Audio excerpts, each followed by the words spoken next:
1 2 1 2 check 1 2 1 2, and we are live. How's everybody doing out here? I have to get on right now. I can't sit back and watch 1 2 1 2 this ridiculousness going on. Number one, I've always stood by. I've always been there when bullies are pushing people around, right? And we got a bunch of links. We're gonna go in. We got XRP Muser up in the spot. He's producing the show tonight. He's going to be sending in some links into the live stream. So get prepared to get crazy, to get ready. Hope everybody's here jumping on in to the live stream. Hedge funds get wrecked for billions. Halt trading for retail. Pure scum. Robinhood getting sued. Yeah, we're going to get into what's going on, man, in the markets today. Where my lifers at.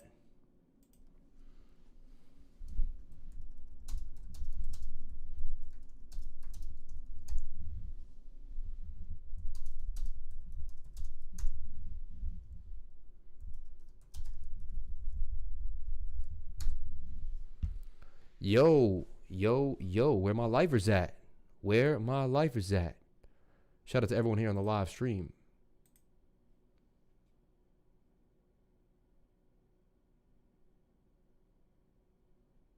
Anyway, 3 likes. Wow.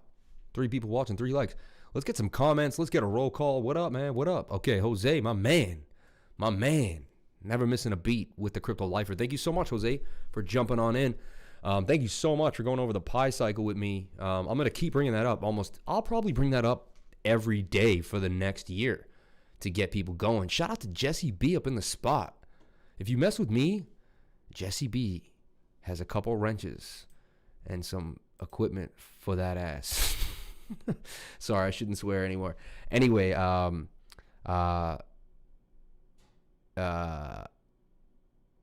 damn, this is crazy. We have some cool links we're going to go over. I want to just talk about this, man. I want to talk about hedge funds getting wrecked for billions. They halt trading for retail. Pure scum. Robinhood getting sued. So if you guys don't know what happened, I think you guys do know what has occurred, right, in the markets. But it's just insane, man. Even if we just type in GameStop, right, and we see what comes up. GameStop frenzy, stock market gambling, Wall Street founder says. Is stock market gambling. Stock markets rebound from Wednesday's tumultuous live updates. Wall Street rises despite weak. GameStop frenzy continues. You know, Senator Warren on GameStop frenzy. Let's see what the senator has to say on YouTube. Like, what are these people saying? They created this. What you meant by the content of that tweet. What do you think has been wrong in the actions of the last week or two, and what do regulators need to do to stop it? So look. The first part of this is we all see what's happening with GameStop. Look at my multi-million-dollar house with my lamps that probably each cost $1,200 to $1,500 a piece. You know, full windows, floor-to-ceiling windows. Each of those windows are $2,000 windows. Like, come on. But I fight for the people, and I really care about you in my mansion, though. There are rich people on both sides of this, people who... I supported her for years. I found out she litigated for some of the biggest corporate scumbags in the world and made sure they didn't pay. She litigated for, like, I believe Philip Morris, who didn't want to pay cancer patients. Like, I'm telling you right now, maybe she flipped the switch at one point and she became the savior, but she's got some skeletons in her closet. Are trying, it appears, to manipulate this market, and that's what we don't know the details of. Wait, what? Are rich people on both sides of this, people who are trying, it appears, to manipulate this market, and that's what we don't know the details of. For a long time now, the SEC has pulled back and not made sure that we have an honest market. The whole point of having a stock market is so that people across this country, around the world, can invest in businesses, help create that capital accumulation, so businesses have the money they need to grow and to prosper. Instead, what has happened is it's turned into a casino, so that market manipulators come in and they drive markets up or down and make a profit on it. It's called the gamification of the market.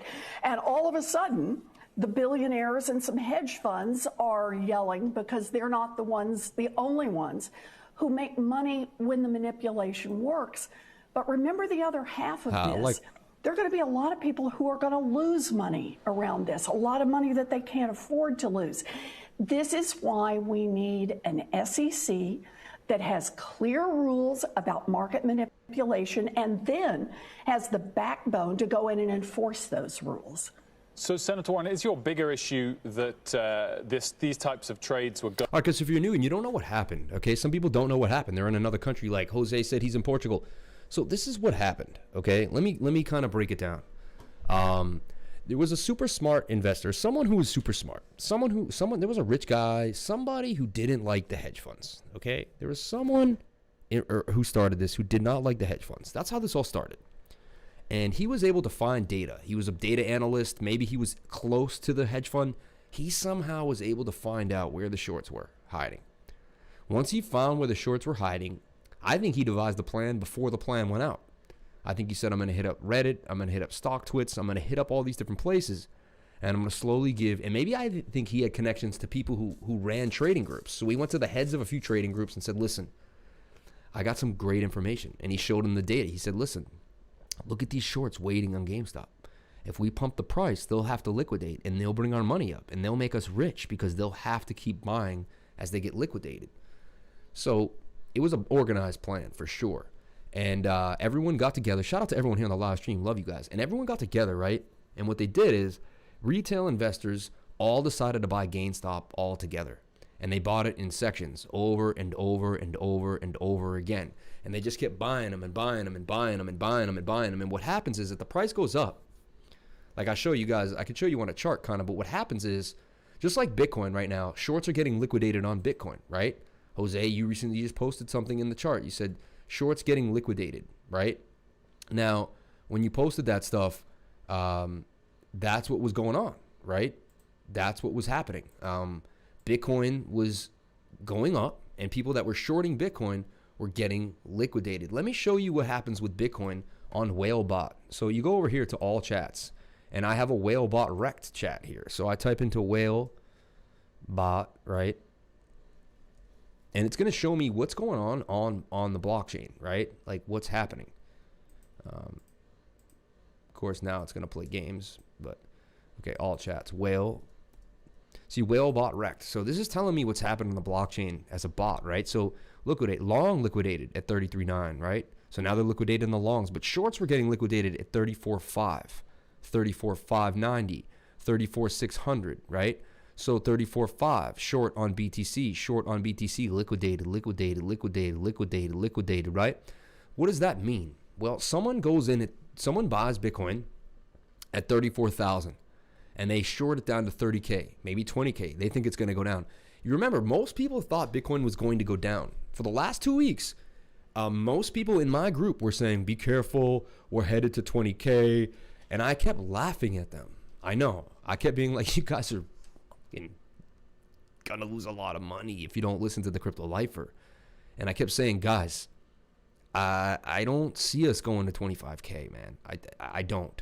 But anyway, so people were shorting Bitcoin. And what happens is they get their short entry at 34,000 and then the price goes to 31, 32. But then it comes up, it comes up, it comes up, it comes up. And then once it hits they may have a stop loss at 34,200. And what happens when it hits 34,200? They have to buy Bitcoin to cover the short that they got in at 34,000. They lose the 200 difference if they sell at 34,200 and they try to short at 34,000. And so what happens is then they make a big buy. Now, retail might come in and buy on that buy because it popped the price. Now the next short gets liquidated. The shorts become the buyers and they start pushing the price up. You need short sellers to push prices to the high. It's pretty cool how this works. So short sellers become short sellers end up becoming the bulls, and they end up also helping. And then you have bulls jump in, and then you have double motion. And so anyway, that's just something I want to say is, yeah. So the shorts, this is what happened to GameStop. So they kept pumping the prices, and these companies had billions on the line. Billions. I'm talking big money. And they lost tons of money. We're talking billions, like multiple hedge funds. I think a few hundred went bankrupt. So they called Robinhood, they called Charles Schwab, TD Ameritrade, and today they got them to halt buying of the stocks so they could stop the carnage. And to me, that is just grimy. How are you going to try to stop us from buying stocks that we want? Another reason why crypto is better, no one can stop you from buying on Uniswap. No one can stop you from buying on the 1inch exchange. These are decentralized exchanges. The exchanges are decentralized, right? Sorry, I hit my foot there. These exchanges are decentralized, man. And this is what I'm talking about. Like, this is crazy. Crazy, crazy business. Like, I just can't stand how much they manipulate us. Like, they manipulate politics. They manipulate our presidents. They manipulate, laws. They manipulate our children with laws about their sexes. Like, trying to put, come on now. Now there's a new transgender law, and I'm not trying to hate, but my thing is, make a transgender bathroom at this point. At this point, make a transgender bathroom and let them go to their own bathroom. I'm sorry, but if my daughter is in a bathroom and a man walks in, she's going to be damaged. And I don't care if I'm supposed to have rights for everybody. That's going to damage my child. All right? Why does that man have hair? Why does that woman have hairy arms? Like, why does she have a back like a freaking refrigerator? My whole point, I'm getting into all this stuff, but they're manipulating our way of life too much. Too much. And enough is enough. Like, God damn it. Sorry, man. I'm getting pissed. Enough is enough. Stop messing with us all the time. Seriously, stop messing with us. Like, we are the common people. We are trying to work. We are trying to live. Like, we are trying to live our lives. We're trying to invest a little bit like everybody else and get our little piece of the pie here. Come on now. I'm just disgusted with the rich out here and the way they treat us, man. I'm sick of it. They even manipulate my shoelaces. What's on the show today? There's a lot on the show today. Shout out to Fritz Lang. Hopefully all is good. When is the snow angel coming? At 50K, I'll give you another snow angel, all right? You want one right now? I got snow outside. You want one right now? I'd have to do some craziness to get the camera to look outside and jump outside. I'm crazy enough to do it. If I had a live crew right now, I'd jump in the snow right now for you. In 2 seconds, without even thinking about it. Anyway, so I had to get some steam off. I couldn't sit alone and not talk about this tonight. I could not. They trade Nokia. They halted Nokia trading. GME, Tootsie Roll. Okay? Tootsie Roll was going to fly. Now, I told you guys about Tootsie Roll. I read the article for you guys. We talked about how Tootsie Roll was going to make a move. Let's take a look at Tootsie Roll. The market itself, too, for us is just insane. Look at Sun about to fly up 38% gains. Let's take a look at Tootsie Roll Industries, right? That Tootsie Roll, baby. That Tootsie Roll. Halted. They were going to pump this thing up, and they knew it was heavily shorted. The thing about this is I feel like it has to keep going up. Watch for this to continue despite what's going on. And the reason is because they've never diluted their shares, and they've been buying back their shares and adding for the last 24 years. They've never diluted the stock. So this has some substantial evidence that it could continue to keep going up to the top. Hit the mother effer like button in this bitch.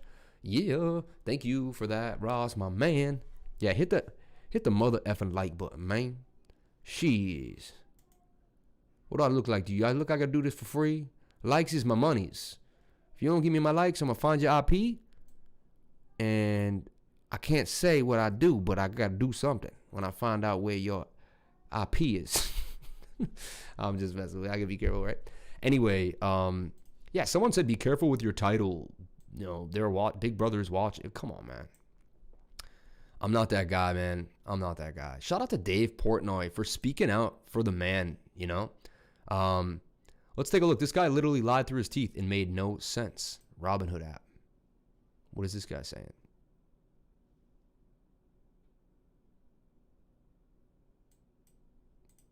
What was this link for?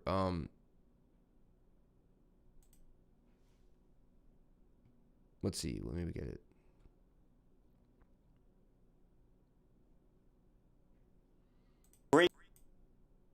Of Robinhood, Vlad Atenev is with us right now, and we appreciate you joining us on a day where there are so many questions. And as Melissa just said, there are, frankly, as you know, a lot of angry customers out there and a lot of questions about what took place and the decisions that you made to limit so many of your customers' ability to buy stocks like GameStop.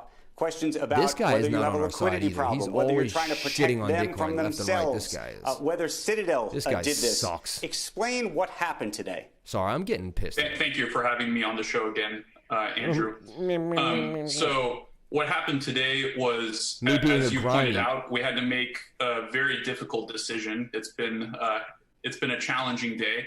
We made the decision. For all we know, they had his family in a basement, dude. You have no idea. Decision in the morning to limit the buying of about 13 securities. Why?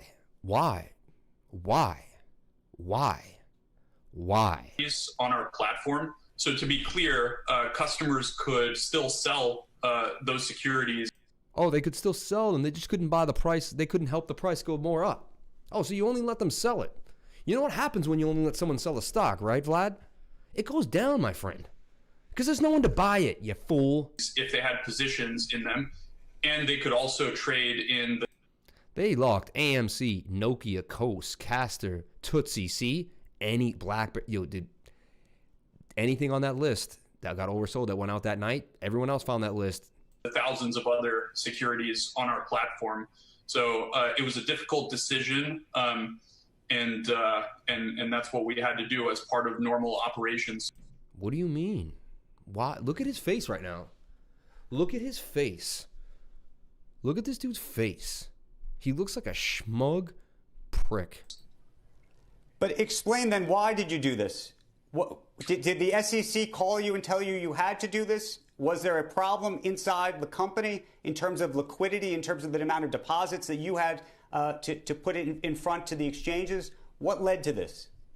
Sure, and let me explain exactly how this works. First of all, I want to address... Oh, please explain how you're a scumbag. I really want to know how you're a scumbag. Some of the misinformation that's been out there, because there's... Oh, okay, let's hear it. How about you spread some more of your information inside of that misinformation? You make a nice little misinformation sandwich. A lot of it. We absolutely did not do this at the direction of any market maker or hedge fund. So who did you do it for then? For yourself? Were you short? Was Citadel short? Was your parent company short? Like, come on, man. Like, just come out with the facts, bro. Stop doing this stuff. Or anyone we route to or other market participants. The reason we did it was because Robinhood is a brokerage firm. We have lots of financial requirements, including SEC net capital requirements and clearinghouse deposits. So that's money that we have to deposit at various clearinghouses.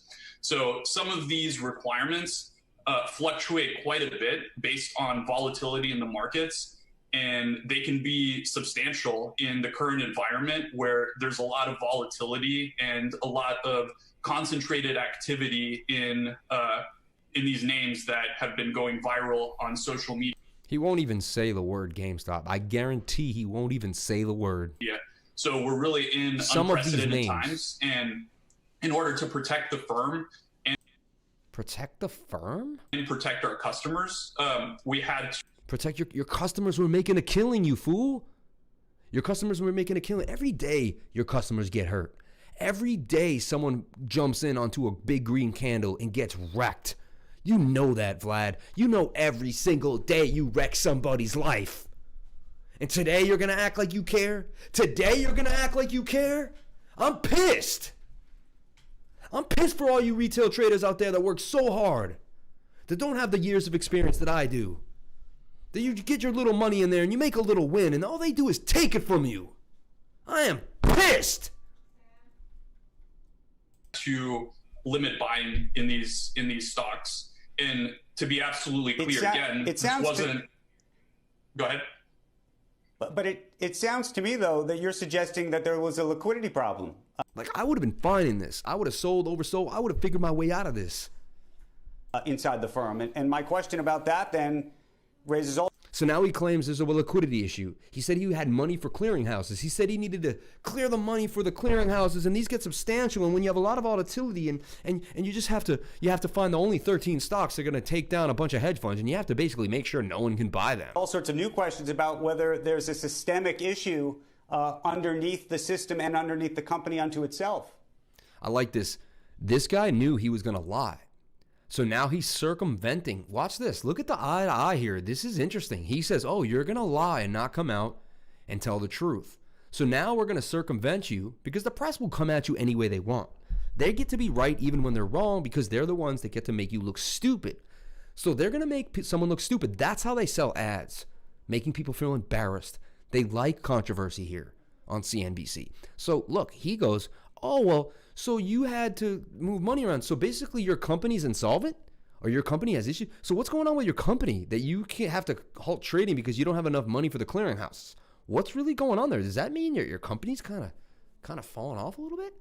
Shouldn't we be worried about, dude, if anyone goes on to Robinhood tomorrow and decides to buy a stock, you suck. You know, like we always say, like stop buying things. Like you ever go to a restaurant and your food comes out super late and it doesn't taste good? Take a couple bites, say this sucks, and walk out of the restaurant. Stop paying people for garbage. Stop buying things that aren't up to par. His product sucks. His product is supposed to let you buy and sell stocks. He did not let you buy a stock today because he felt that he needed to do that for himself or someone he knew or something he was connected to. He did not care about his customers. You guys are I run a business right now, YouTube. Like, I have to be good to my subscribers. Like, I have to represent you guys. Like, I have to put my heart and my integrity forward. Any business that you run, you better have integrity behind it. And the second you stop treating your customers like gold, that's when you should lose your gold. No, there was no liquidity problem. And to be clear, this was done preemptively. So we did this proactively. And thousands of other securities How old is this dude? He looks younger than me. I think he's like 29. Remain tradable on the platform. Customers that held these positions were able to sell them. And so again, you could sell, but you couldn't buy it. Like, come on, man. Stop this. Doing what we can to allow buying and to remove these restrictions in the morning. But also, you might have seen Robinhood has been the #1 app in the App Store overall. So we have seen unprecedented interest due to the fact that finance has been culturally relevant in a way that hasn't been before, and these stocks are going viral on social media. You are so full of garbage. Like, I can't get over how crappy you sound right now. You have no integrity. I would never do business with you. I would never, ever open up a company with you with your name. You will be dirt one day for what you've done. You will pay for what you have done. You will pay. And I think it's really interesting to juxtapose against some of the other questions that we've been having before this. So he see what he said? He comes out and says that, like, we could go back and backtrack him there. He claimed it was due to clearinghouses and massive amount of volatility and money needs to get moved around. And so, of course, Rob. But then he claims there's no liquidity problem because he knows that wasn't the reason he halted the stock. Robinhood stands for everyday. They might as well have done this interview in Chinese because he's not saying a damn thing. Investors. From the very beginning, we have stood for investors, opening up access and giving them the ability to trade commission-free in whatever they want.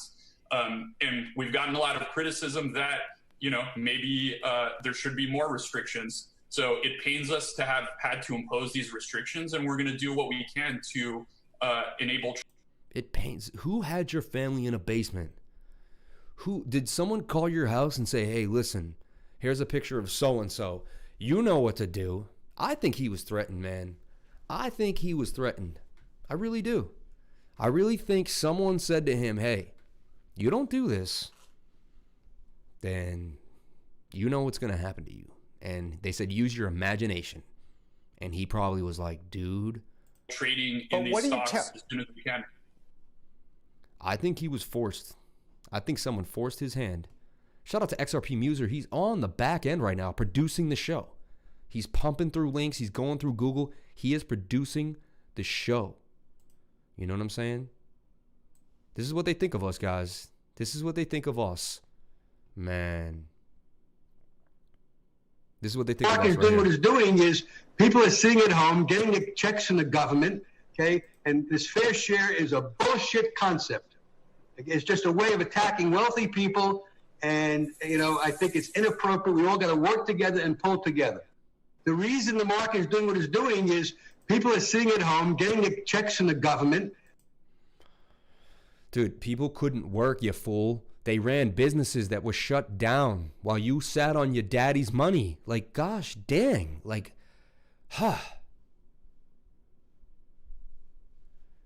Dude, Doge is done. Doge ran up 500%. Stop misspeaking. Hadouken, I'm going to have to sit you down. It's up 500%, Hadouken. Don't do this anymore. I'm in a mood. Anyway, let's continue with what happened here. Now we have the Bank of XRP. Bank XRP. Look at this. This is crazy. Class action lawsuit. Bank XRP. This guy right here, look. Class action lawsuit against Robinhood filed in the Southern District of New York. Thank you. And we have the link here to the New York District Courts, and it is not found by the server. Interesting. Could it be my VPN? There's a chance. There's a chance. Sometimes my VPN blocks us from stuff. I could disconnect. There might be not found. Interesting. Do we know if it's real or not? But let's look at what it says. Okay. United States District Court, Southern District of New York. Brandon Nelson, civil document 21CV777. Plaintiff, Robinhood Financial Services LLC, Securities LLC, and Robinhood Markets Inc. Okay.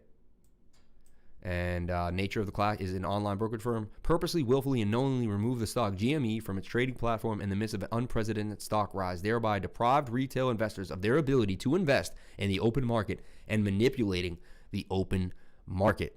Okay? Trial by jury, man. Like, this is it. Like, enough is enough. Shout out to everyone here on the live stream. How do you guys feel about this? Do you guys know as much as I do? Are you aware of what's going on? Are you into it, you know? How about eToro? I have Robinhood. I'm going to pull out my money on Robinhood. Yo, do not use Robinhood. Screw them, man. Take all your money out and never use them again. If I find out any one of my subscribers uses Robinhood, you will be scolded. I do not use Robinhood. I've never told anyone to use Robinhood. I've never brought it up on the channel. I don't trade with it. I've never traded with it. I did open one time, put $100 in it just to play a game when I tried to short the S&P one day just to see what it was like. I never cared about it again. I thought Robinhood was a piece of garbage. The stock, the platform used to go down. It used to go down all the time. It was going down a lot back this summer, the last year and a half. They couldn't handle basic stuff, man. When I saw that, I knew they were trash. They were trash. One of the worst apps in the world, man. I knew more than one time have people not been able to sell stuff when they've been on Robinhood. So I don't even know, man. I'm not into that. So we're going to keep moving on forward. We're going to kind of do deep dives into this stuff, okay? Google just removed 20,000 negative reviews of Robinhood on the App Store. Screenshot is noon and now. Look at this. Look at this.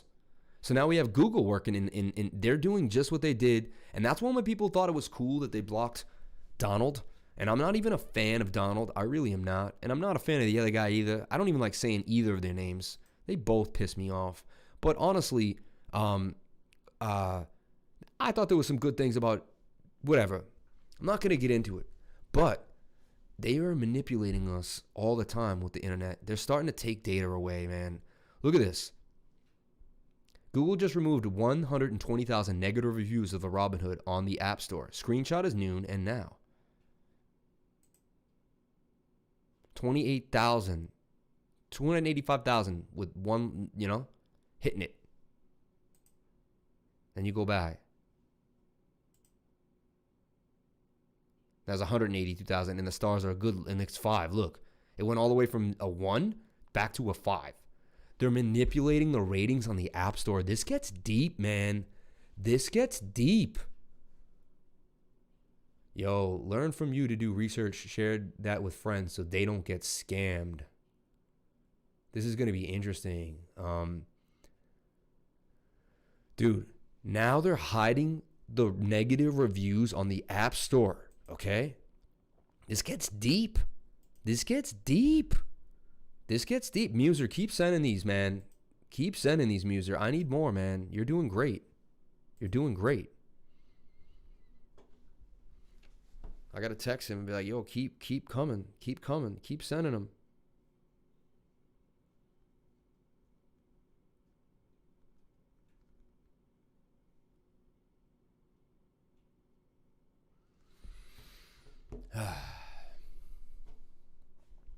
Make the screen size larger, like this one here. I'll do that for you, Maddie. Is that what you want? You can do that. Make this a little bit. I never really do that, though. It's not really my look. Now we're going to talk to Dave. We're going to look to Dave. Dave's as mad as I am. If you have kids in the room, block them. Block their ears, because he's going to get pissed. And I know why. And I'm with him. Billionaire friends. Okay, emergency press conference time. Maybe the craziest one that I've ever done. And I've been ranting and raving all day. Dave. But what is going on Wall Street? Sorry, guys. The way they have absolutely cheated, stolen, robbed everyday people who have been investing with Robinhood and other E-Trade accounts and all this stuff by saying, hey, hedge funds are getting smoked. Billionaires are getting smoked. So we're no longer going to let you trade on certain stocks, GMC, AMC, NOC. We're just shutting it off. You can't buy those stocks anymore. You can only sell them. We are going to crash those stocks so all our hedge fund billionaire friends can get out and not get killed. It is one of the most remarkable, illegal, shocking robberies in the history, in plain sight. Yeah. In plain sight. No closed door meetings, nothing behind. Just right in your face, putting a gun in your mouth and saying, give us all you... And look at Conlon here saying, Google is an investor in Robinhood. Don't sleep. And my man Matty knows, man. He knows. He knows corporate structure. He understands. Okay, I'm not going to blow him up right now and tell you guys what he's into, but this man knows, okay? He knows. He knows a little more than we do about some of the upper echelon movements going on, okay? And, you know, yeah, dude, shady business right now. Your money.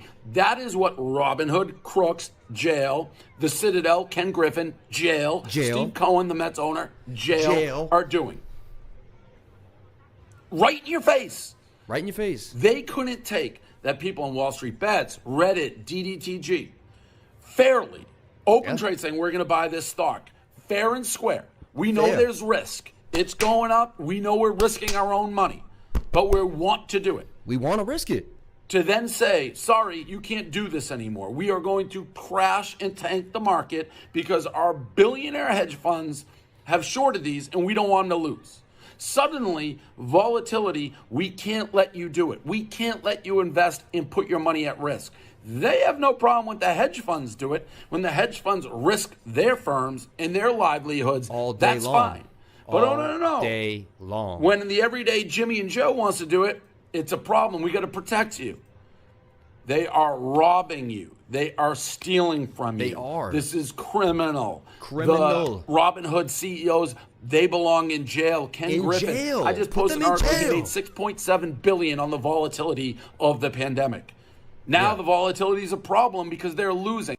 Yeah, so they made $6.7 billion in the pandemic, right? But now it's not okay now. Now it's not okay. Jail. This is criminal. Jail. This is criminal. And the scariest thing is it's in plain sight. They don't want you to win because they want to save their yachts, their mansions, and everything else they have. Yeah. It's okay for them to risk money and make money. Yeah, it's okay for them, but not for you guys. Don't you dare try to turn $10 into $20. Don't you dare. But if you risk money and make money, no, we can't allow that. You don't know what you're doing. The only people who are smart enough who are allowed to risk. And look, they were so smart, but were they? So now, look, wait, let's hold up. So their basis on halting is saying that retail is not as smart as institutions, and they could get hurt. They could get hurt, right? If the institutions were so smart, how did they let retail take all their gosh damn money then? More than they have. Huh? The snake binding its own tail comes all the way back around. If your excuse is that you're smarter than the retail, so you need to protect retail, then how did retail outsmart you then? And how did you get eaten alive? By a bunch of Reddit users, bro. You guys are a bunch of clowns. They were pigs that were over invested in greedy investments. If you had to lose that much money, that means you were over leveraged. If your whole entire firm goes down over your one position, you were over leveraged in that position, man. Are the hedge funds and the billionaires. And if they lose, we're going to save them. We're going to save them at your expense. And every time they lose, the last bailout, you know, people don't realize when the bailout occurs in 2008 and the government prints money, do you know that your kids have to pay that back? Do you know that? Your children have to pay that money back. Your children have to pay that. When you die, your family, your kids will be paying those taxes on this huge debt that will never end. Expense. We're going to put the gun in your mouth and we're going to take your money and give it back to the billionaires because only they can make money. I've never seen anything quite like this. It's shocking. And the fact that they clearly, Robinhood and Citadel, think they can get away with this, they have to go to prison. There has to be class action lawsuits against all of them. This would be the equivalent. I've said it. If you're in a football game and you go for it on fourth down, you don't get it, and then they call Bob, oh, we'll give you 2 more downs. You can't just change the rules without telling anybody in the middle. Yeah, the rules were this. I put my money in and I know I could risk it. Institution put his money in, he knows he can risk it. We all know that we could risk our money, okay? Those are the rules. When you lose, you can't change the rules. Like my friend came over today and he said it's like a little kid who's playing video games with you. And when you beat him, he rips the controller from your hand. He pulls the video game out of the wall and he tells you to get out of his house because he's so pissed that you could beat him at his own video game in his own house that he plays all the time. And you just came over to visit and still whooped his ass. Middle of the game. Everybody was playing under the same set of rules. You can risk what you have, what your own money is, and if you make money, great. If you lose it, great. This is not fair. The billionaires, the hedge funds are saying, sorry, we are going to stop letting you buy these stocks. You can only sell them. We're going to crash the market to get our money back, and all you people who got fucked, well, fuck you. Robinhood, prison. I spit a little bit. I wish that spit went in the Robinhood's eyes. The irony, Robinhood said free trade, and Robinhood, we take from the rich to give to the poor. No, you don't. It's reverse. You steal from the poor and give it back to the rich. You fucking scumbags. Yes. Massachusetts, man. Portnoy's from Massachusetts. Shout out to the Mass people up in here, giving it to you straight, right? Telling you guys how it is, man. Shout out to the new subscriber in my group, Jameson. Welcome, Jameson, into the trading group, man. Thank you so much for joining, Jameson. I don't know if you're on the live, but I hope you jumped on in there. Nice to see you in there. Shout out to everyone. Let XRP Muser know you really appreciate it. He is producing the show on the back end right now, really sending in the information on the fast tip. So shout out to him for consistently sending in these videos, these clips, so we can keep the show moving. Really, really appreciate having a back-end producer on the show today. How does this man know this stuff? He looks like a blue-collar guy. Oh, come on, man. That's funny, yeah. Robinhood shutting out retail traders for buying GME and only allowing them to sell in order to protect Wall Street elites was the biggest marketing pitch for the crypto market in history. It was, and that's what I'm trying to tell people. My next video was why trading crypto, the top 10 reasons trading crypto was better than trading stocks. And here I'm going to hit you with them right now. I'll hit you with them right now, but I'm going to do a video. Reason number 1, I can open multiple exchanges in seconds. It takes me literally a couple minutes to open an exchange. No, if I open E-Trade, I got to set up my bank account. I got to send them a KYC. I got to go through all this. No. Let me show you how fast you can transact. Okay? You go to Uniswap. Okay? Make sure I'm on the Ether mainnet. But you go to uniswap.org, okay? It's the decentralized exchange. Decentralized exchange. Nobody owns this exchange. Nobody owns it, okay? Boom. I can now buy any token I want with no KYC. No one has to know who I am. All I need is an Ethereum address. That's it. I can buy what I want. Where I want some SNX right now, hit SNX. I want to get 1 SNX for this amount of ETH. I can snatch it up, hit swap, change the gas fee right here, and I get SNX. No one knew who I was. I don't even know who I bought it from. I don't need to know. And I didn't go to an exchange. I'm not signing into E-Trade. I'm not signing into Binance. I'm not signing into Coinbase. This goes right to my MetaMask, and then I send it right to my hardware wallet. And I never have to interact with anyone. Yeah, and if it was me, they would have put me in jail. You're right. You're right. 100%, Jose. 100%. Prison isn't needed just to punish them where it hurts the most, not finance them. No. They need to go to jail. They need to go to jail. They need to sit in Danbury, Connecticut at the corporate jail where you freaking play tennis and you hang out with guys that did, Bernie Madoffs of the world. They need to sit there. This is fraud, man. This is fraud. This is fraud. Let me say it again. This is fraud. You can't change the market when you want to. This is pure fraud, my friends. Okay? Yeah. Indemnization. Yeah, man. I'm with you, bro. Maybe far-fetched, but this is a whole GameStop thing is a way to get all retail investors out of the market. Hey, I think it's going to send everybody into cryptocurrency because they're going to be a place where they can't stop you from trading Dogecoin tonight because it popped 500%. They can't stop you from trading Bitcoin. They can't shut down Uniswap. Uniswap it's a smart contract that there's no CEO of Uniswap. That's what people that don't understand crypto, they don't understand that it's the first time in history you can send someone money without a bank. And I don't need to know who you are, and you don't need to know who I am. And we can still transact. I don't have to trust you. And I know that I get the money and you get the money. I don't have to trust you to exchange with you. This is the first time in history we've had something like this. This technology has never been around. I tell my family and my friends, are you not understanding? You're not buying Bitcoin. Bitcoin, I love Tesla. I love these stocks, but Bitcoin is not a stock. It's not a stock. Bitcoin is the most secure network in the world. It holds 700. Look at CoinMarketCap. How much does Bitcoin hold? How much does Bitcoin hold? Look at Bitcoin. Circulating supply, 18 million. 32,900. $600 billion market cap. No CEO.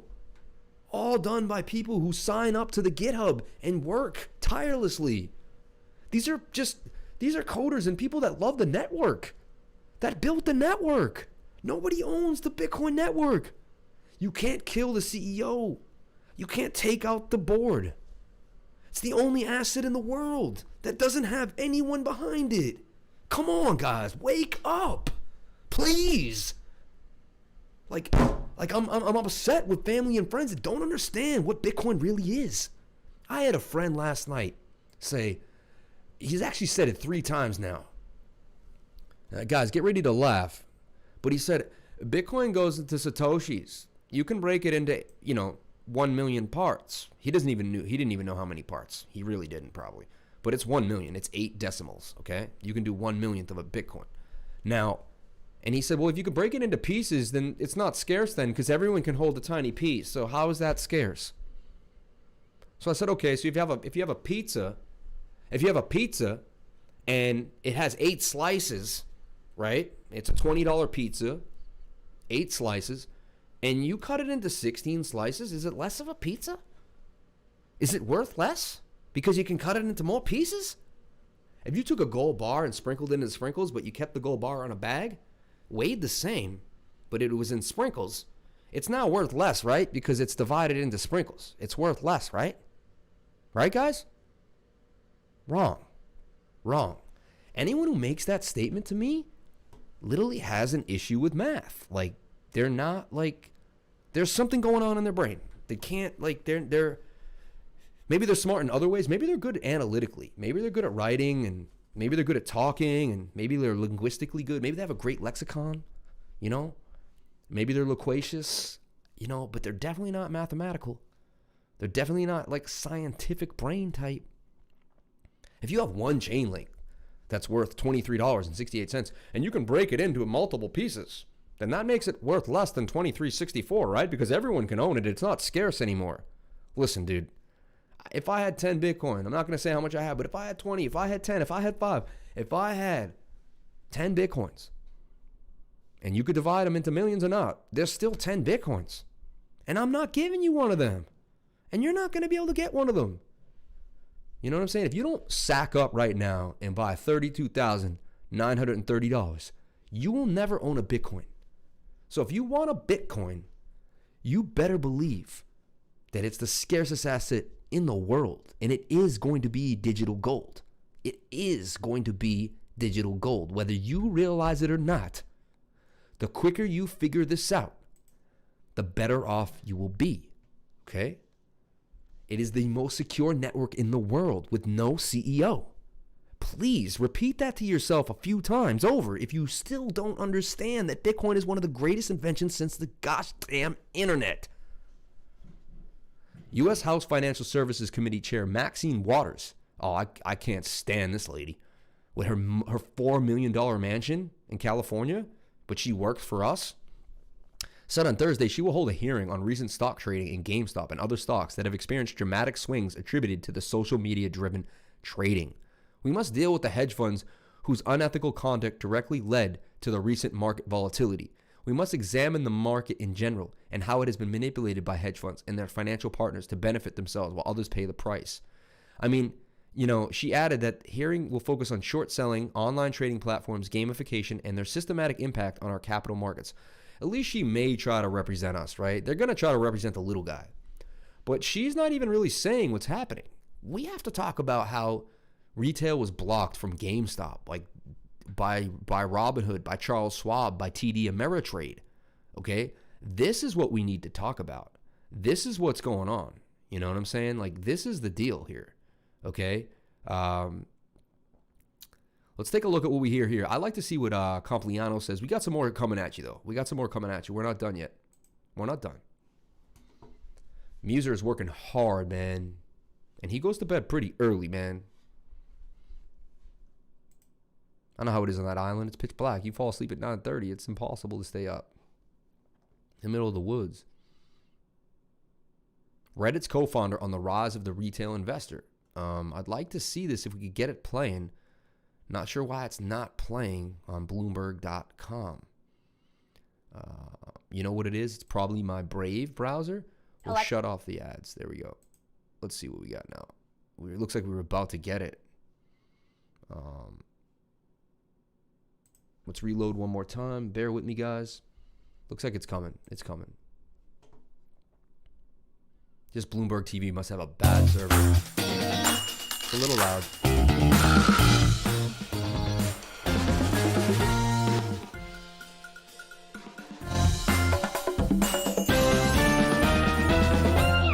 I'm going to just take the chat down for now. Alexis, all right, guys? I know that you have been watching this. You've been at the edge of your seat. As the co-founder of Reddit, what is your take on what has been happening before? Let's not forget Aaron Schwartz, the other founder of Reddit, and what happened to him, okay? Watch the documentary about Aaron Schwartz on YouTube. It'll make you cry. He was suicided by a 3-letter agency. For our very eyes. For trying to protect the American people. And let me say above all, right? I can't speak for Reddit. I'm no longer on the board of the company. I'm, you know, as someone who, yes, co-founded it, I've definitely been observing something that it reminds me of things we've seen over the last 15 years, where it's a similar story of a sort of a small moment that gets people's attention. You know, this Reddit user goes by Roaring Kitty. You know, many months ago, being excited about the GameStop stock, doing a deep dive on YouTube, justifying why he's excited to buy it. And it's snowballing and snowballing and snowballing. And it's something now that has become very clearly a deeply personal phenomenon. And I would equate it to, like, you know, folks voting with their dollars in order to get back. I'm seeing your comments. Expect the unexpected. I'm going to help you out with that. You're going to have to get a hardware wallet, please. This is a treasure. Please, if you're a crypto lifer and you don't have a hardware wallet like a Ledger Nano X or a Ledger Nano S or a Trezor, please get yourself a hardware wallet and send your funds to a hardware wallet. Become your own bank. Please, please do not trust these exchanges with a lot of your funds. Do not take responsibility for your funds. At or make a statement towards big finance, and what we've seen today is pretty shocking. Robinhood shutting down the ability to buy stocks. This feels like the very thing all of these people are railing against. So, do you think we're entering a new phase of internet activism? Like, could this start the next Occupy Wall Street? Yeah. Yeah. I think very much. I mean, just even seeing the sentiment, the comments, the very personal stories of people who have been crushed by 08, or who were crushed by 08 and felt like no one was looking out for them.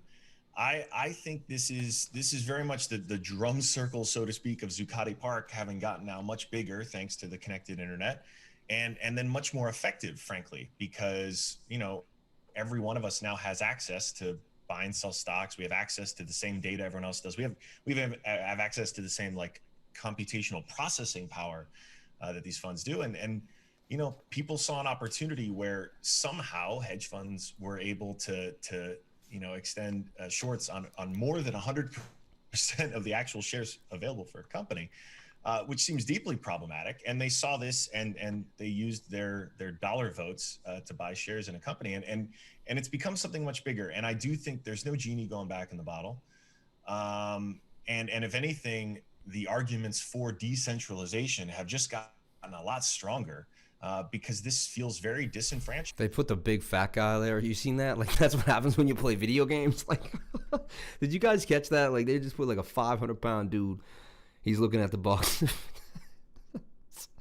Like you said, for a lot of Americans right now to know that they can't buy shares, and it just reiterates, it reinforces this sentiment that the cards are stacked against the average American when it comes to big finance.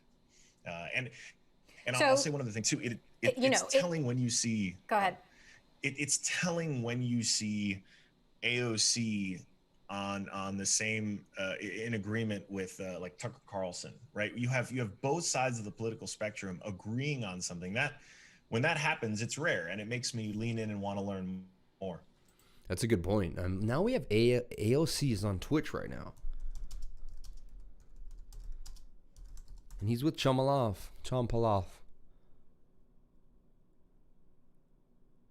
She put it Among Us on Twitch. That's funny. She should be streaming right now, honestly. She said she'd be streaming at 8:15. Live with Chamanoff.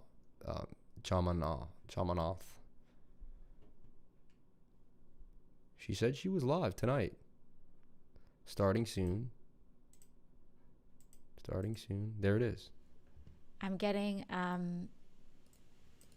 She's probably horrible at live streaming. Sorry, I'm getting some instructions here, but the instructions don't match with any of my settings. Did she really Senior not? Policy analyst. She used to work on Wall Street, and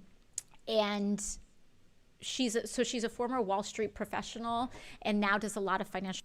I feel like this may sound weird, but like, I just feel like, did she have to put that much lipstick on to go on this today? Reform advocacy. Again, she's a senior policy analyst at Americans for Financial Reform, which is a nonpartisan coalition of over 200 organizations working for a safe and ethical financial system. She spent 7 years working on Wall Street and subsequently became involved in the Occupy Wall Street protests back in 2011. And for people who may not know, about 10 years ago now, there were these major, is everyone okay? Is it working? Okay. Be right back. Anyway, I don't see where she interviewed this dude, honestly. Weird. It's cool that she has a Twitch channel. I'll give that to her. It's cool she has a Twitch channel, but she said she was going live tonight. She tweeted it on her on Twitter. Interesting. I don't see it right now. We'll figure it out. Okay. Now let's get back into some more news coming in. We're not done yet. Now we got Anthony Popliano. I'd love to see what he has to say. I really would. Kind of give me a little bit of insight into the day here. Shout out for my next video, why crypto is 100 times better than trading stocks. In the after hours on news that Robinhood will allow limited buys at tomorrow's open on that stock and others. This comes after Robinhood and other retail brokerages restricted trading on these high-flying names during today's regular session. Our next guest is calling those new restrictions on trading un-American. Joining us now is Morgan Creek Digital Assets founder Anthony Pompliano. Anthony, yeah, baby. Great to have you with us tonight. Bitcoin, baby. Absolutely. Thanks so much for having me. What's so un-American about this? Yeah, look, obviously this has been building for a while, right? And I think that there's a bunch of investors who believe that they've been punished as savers through the devaluation of the dollar. They've gone to the stock market, and today they are equipped with information, communication tools, and access to markets. And the friction to those three things has been driven nearly to zero. And all of a sudden, they start to find exploitations in the market. They find mistakes that large hedge funds have made. And the second that they start to exploit those weaknesses or those mistakes, the markets get shut, or the stocks, they can't trade them anymore. And so what we're seeing is people who are saying, wait a second, if you're going to risk capital and you're wrong, you should lose. Because if I risk... Yeah, because if I risk my capital, you lose. Why do you get to win when I don't? And we've known you got to win for years, man. We've known you got to win for years. Capital and I lose, and I'm wrong, then I'll lose. And so all we're watching is we're just watching the acceleration where these people are going to pick up the ball and they're going to go play elsewhere. And they're going to move to the digital decentralized financial system that is a free market that operates as a meritocracy where the best idea wins. Right. If you're right, you profit. If you're wrong, you lose. There's no bailouts. There's no circuit breakers. There's no hours of operations. There's no one to call to halt the trading of a stock. If you're right. That's why I like cryptocurrency. It's 24/7, man. It just keeps on going. It doesn't end. It's alive like the universe is alive. It's not central. See, it's centralized. We open and close. We open and close. The universe does not open and close. Time does not stop, right? These cryptocurrencies are alive. Once you create a cryptocurrency and hit its blockchain and you create its first block, it's going to infinity until someone shuts that block down. Like till that is kind of released. It's kind of like Bitcoin is similar to a virus. It's an internet virus. Once it was out and it took over the internet, you couldn't put it back in the bottle. Right, you profit, and if you're wrong, you lose. But that's no longer happening in American financial markets. We now have manipulated markets where the free market does not reign, and therefore we're going to accelerate the digital decentralized financial system that's being built now. There is See, and now you're going to have young people who see this and they're going to want to choose decentralization. This was the best thing that ever happened to my channel. This was the best thing that ever happened to Crypto Lifers channel. This is going to send so many people to come subscribe to the Crypto Lifer guys. They have just made me more valuable. You see that? They have added so much value to my channel now and to cryptocurrency because people can now see why we want to be decentralized in the first place. This is what cryptocurrency was made of in the beginning. It came from the 2008 crisis.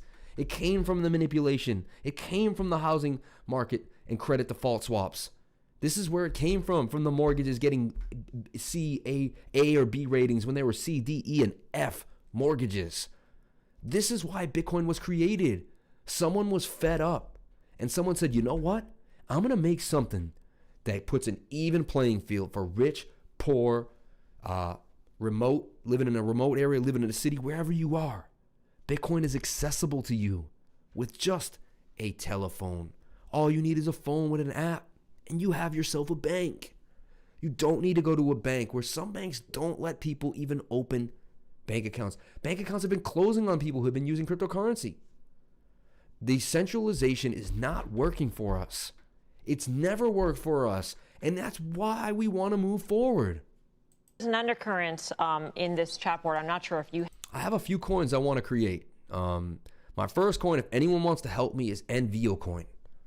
NVIO. It's the non-violent coin. NVO. And what it is for non-violent programming, because I'm sick of seeing, I turn on the TV and it's a shot and it's a gun and it's a hit and it's a blast and I want my daughter to grow up in a world where the programming is just is more beautiful, is there to learn, is there to teach, is there to progress the human race to the next level. We should be using all mediums, not to degenerate ourselves, not to sensitize ourselves to violence, but to move forward as a race, to be beautiful to each other, to be special to each other, to love each other. And that's what I want for my daughter. And that's why I want to create NVO Coin. And it would be an ecosystem. It's called NVO, NVIO. And it would be an ecosystem in which it would only be for non-violent programming. And what would happen is it would be similar to like a YouTube, NVO, and it would be for non-violent programming. Your programs had to be educational, had to be peaceful, had to bring progressive natures to the human race. That would be the number one rule of NVO Coin. What happens, it would be a platform with an ecosystem. You would purchase NVO Coin, and then you would use the NVO Coin to invest in projects that you want to see happen. So you'd see a bunch of projects on our website, nvo.org, and you buy some coin, and then you invest those coins in the project you like. Your smart contract gets connected to the project that you connected to, and you own a piece of it. When that project sells and goes to theaters and gets distributed or has a streaming contract, you get a percentage of that. You get a percentage of that. You could choose to probably get a percentage of that compounded back in NVO Coin or when they sell. So NVO Coin would constantly be getting bought and sold to get into interesting projects. So the value behind it would be used to push nonviolent programming ahead. If anyone wants to help me make that coin, if anyone wants to donate a little bit of money so I can get a team together, if someone thinks that that's beautiful and they want to be behind me with that, please DM me in the Telegram. Please, because I need help and I can't do it alone. And it means so much to me. So thank you so much for bringing out a coin. That's my coin. I created it out of my own brain, and it means the world to me. And that's the first coin I want to create. Not some coin to make me rich. Not some coin to do finance swap. And I love my cake, don't get me wrong. Thank gosh for my cake, man. I love my pancake swap. And I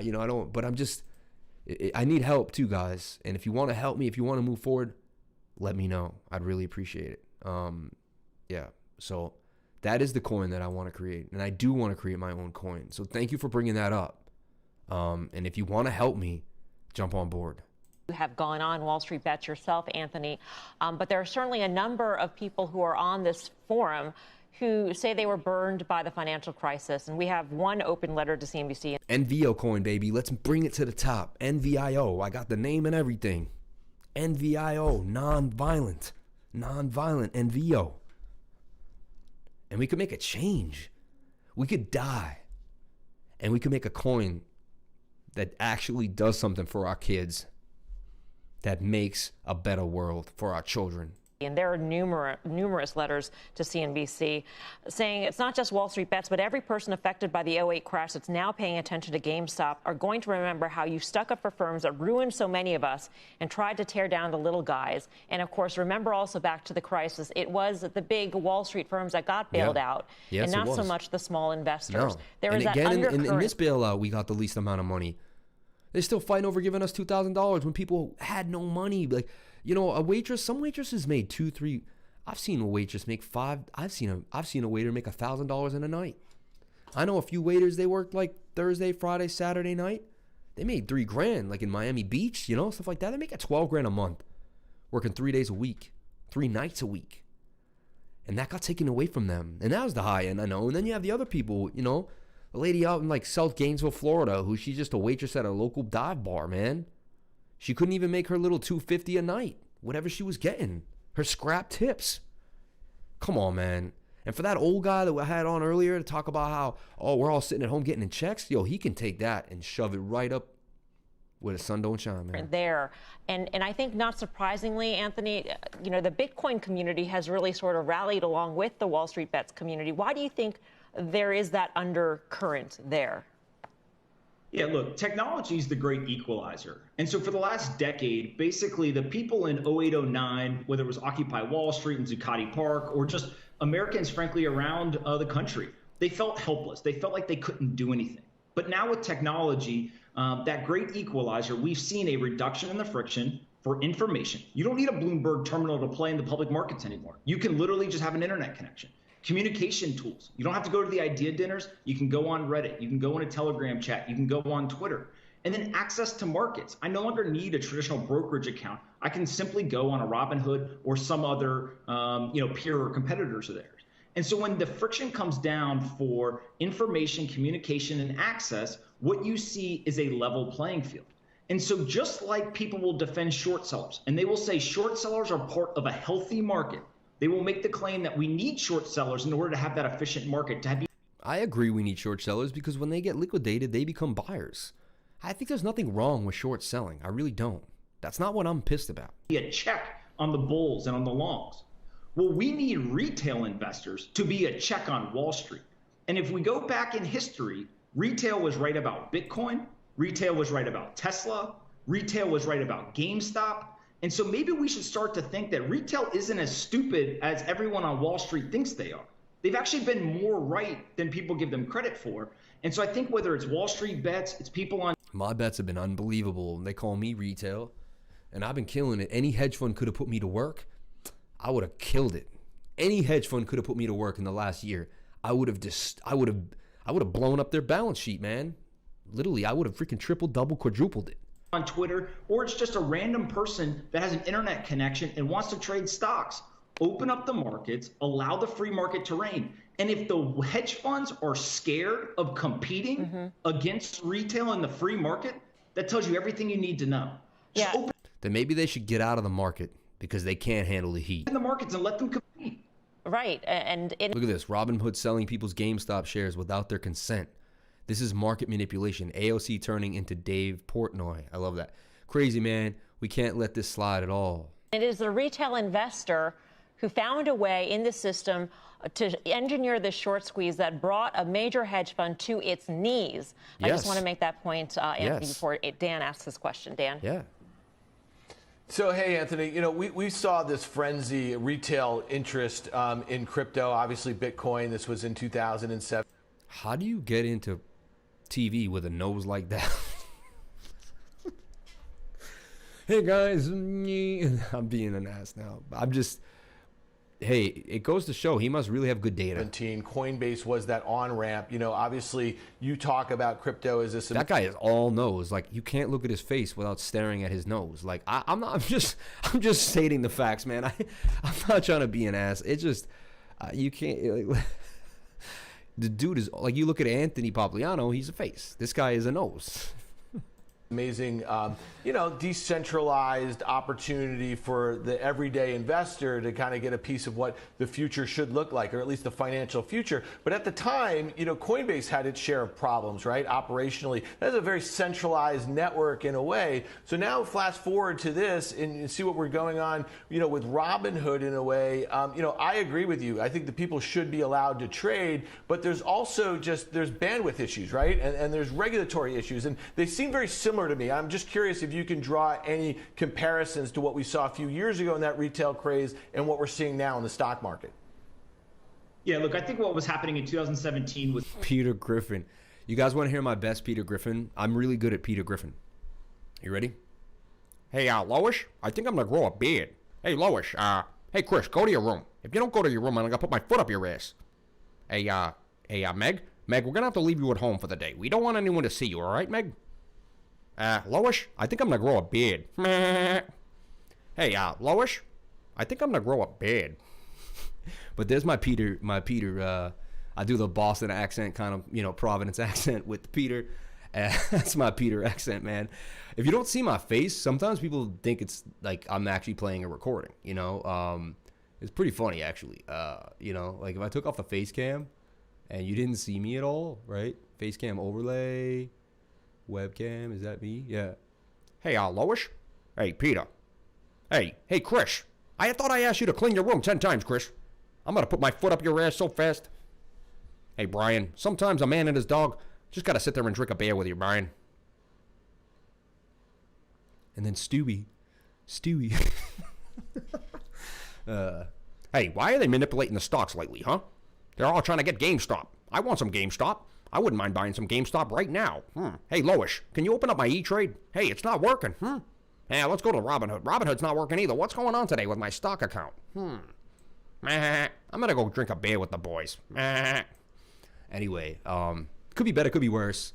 I had it really perfected years ago. I'm a little rusty with it. I can make it better, though. I can make it better. Hey, Chris, go to your room. Was absolutely bandwidth issues, right? The actual technology products couldn't handle the surges in new signups and in trading kind of volume. What we saw today was not that. What we saw today was a specific move by a platform to stop allowing trading. That would have been like Coinbase saying, hey, you can come on our platform, but you can't trade Bitcoin. You can trade everything else. Oh, they did that to XRP? Right, they didn't shut down the platform. They shut down specific assets. And so again, I just go back to what we are seeing is an entire generation of young people that have an internet connection, and they are saying the system is rigged against me. The system does not want me to win. And so what they are going to do is they're going to pick up and they are going to move to a digital decentralized platform. Cryptocurrency, baby. They're going to start, they want to go on Uniswap. They're going to want to, yo, I'm telling you right now, this is the best thing that ever happened to my channel. This is going to boost the value of my channel to the moon, dude. And in that new financial system, there are no circuit breakers. There are no hours of operations. It's a 24/7, 365 days a year, free market that you can't call anyone and halt trading. You can't sit and say, oh, wait a second, we fear that rich people aren't going to be as rich tomorrow, and so therefore we should address the problem. It's a free market, and that's what true capitalism is. And what we're watching in the American financial system markets is not capitalism. And there's a big, big portion of the population that wants a capitalistic free market, and they're going to go find it, and they're going to find it in the digital decentralized world. Yep. Shout out to Bitcoin, baby. I like how he plugged Bitcoin in there. Everyone, please shout out XRP Muser. He is pumping.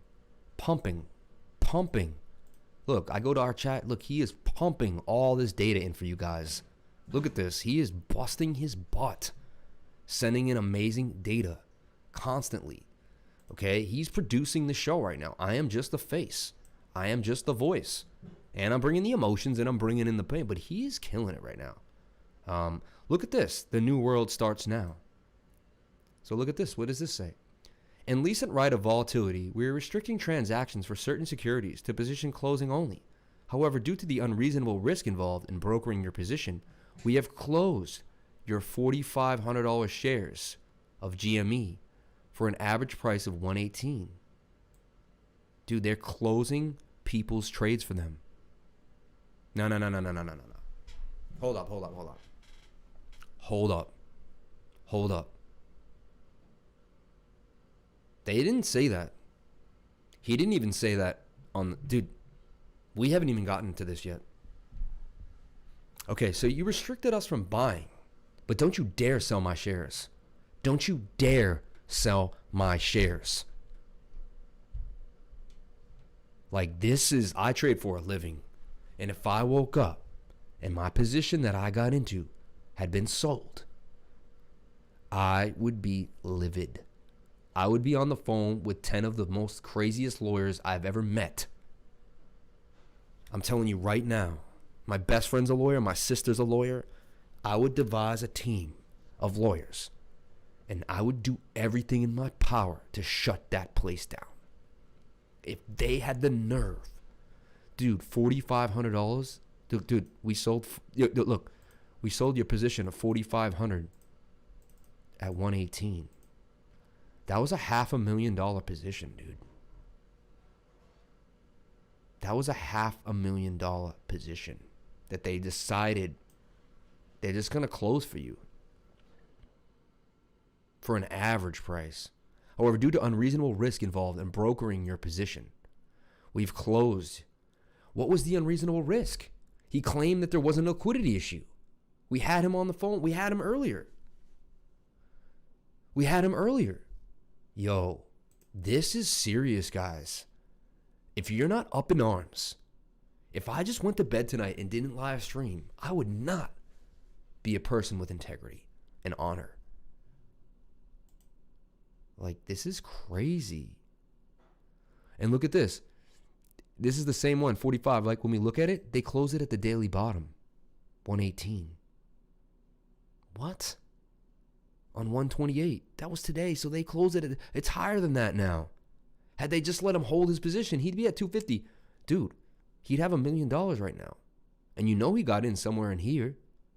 So this guy lost $500,000, right? Let's hope he got in below 118, but you're positive he probably didn't. Yo, he was up. Wow. Dude, had they just let him, look right here, it's like 240, 230 from the 118, and I showed you that was $531,000. I'm not lying to you. 4,500 times 118. Do the math. That's $500,000, dude. Come on, Robinhood. You can't close people's positions, man. Like, you can't do stuff like that. Come on, guys. I feel bad that you said stocks are never real. That's the difference between Bitcoin. You can spend your Bitcoin. You could go take your Bitcoin and buy a Tesla with it. You can't buy a Tesla with your GameStop stocks. You can't buy a Tesla with your Fluent stocks. You can't buy a Tesla with your stocks, with your AMC, with your Google. You can buy a Tesla with your Ethereum, though.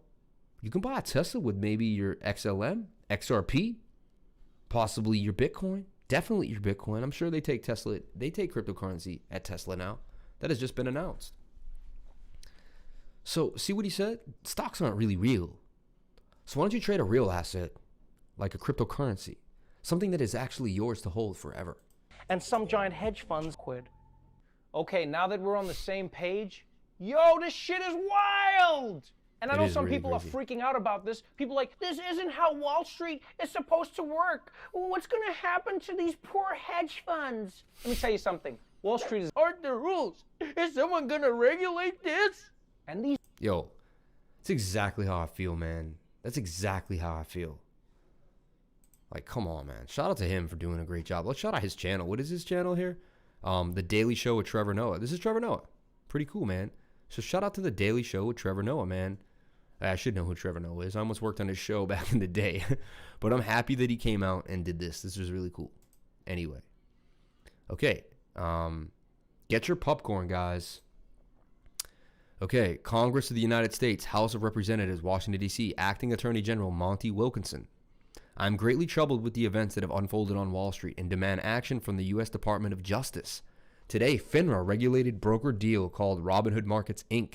halted the purchase of stocks for several publicly traded companies, including GameStop, BlackBerry, AMC, and others. This unilateral move was done so in a concerted effort to deplatform and silence individual investors. They're coming for you, Vlad. This began when an investment management fund called Melvin Capital Management placed an aggressive short sell on the company GameStop.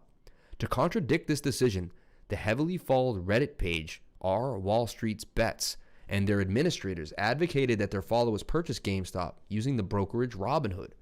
The movement was so immense that it drove the stock price up over 400% of its previous value. As a result, Melvin Capital lost billions on their return, and Robinhood blocked users from buying any more of GameStop, but still allowed liquidation. Melvin Capital Management is owned by the parent company Citadel. Whoa. I didn't know this. Guys, we're about to make a deep connection here. Melvin Capital is owned by the parent company Citadel LLC, which accordingly to a Bloomberg report gave Robinhood 40% of their revenue. So all they had to do was hook up with Melvin Capital, and they knew they were going to be in business. They weren't in business for us. That 40% was a guaranteed play. They'd open it up and say, so someone said, open up a fund, we'll use your fund. You'll be like that. See, they don't even really have to try in business either. They rig business as well. They already knew that they were going to get 40% right from a hedge fund. Wow, knowing the involvement Citadel has with Robinhood, it is clear that the actions taken today were motivated by anti-competitive reasons, not for concerns of volatility claimed by Robinhood. Because of this blatant conflict of interest and obvious monopolistic activity, I am calling on an immediate investigation by the U.S. Department of Justice into Robinhood and the hedge fund of Citadel LLC. Paul A. Gassar, DDS, member of Congress. Acting Attorney General Monty Wilson, he sent this to the Acting Attorney General. This is a letter that had already been sent out. Okay. Truth Seeker 33. Let's see what he has to say. And again, if I didn't go online tonight and talk about this, who would I be, man? Eat the rich. What's fair is fair. Now pay your share. What's fair is fair. Now pay your share. What's fair is fair. Now pay share. What's fair is fair. Now pay your share. They're trying to tax the rich. Happening now. Eat the rich crowd gathers outside New York Stock Exchange. Eat the rich. GameStop. Oh, look, XRP Gold. Look at that. I like someone putting that in there.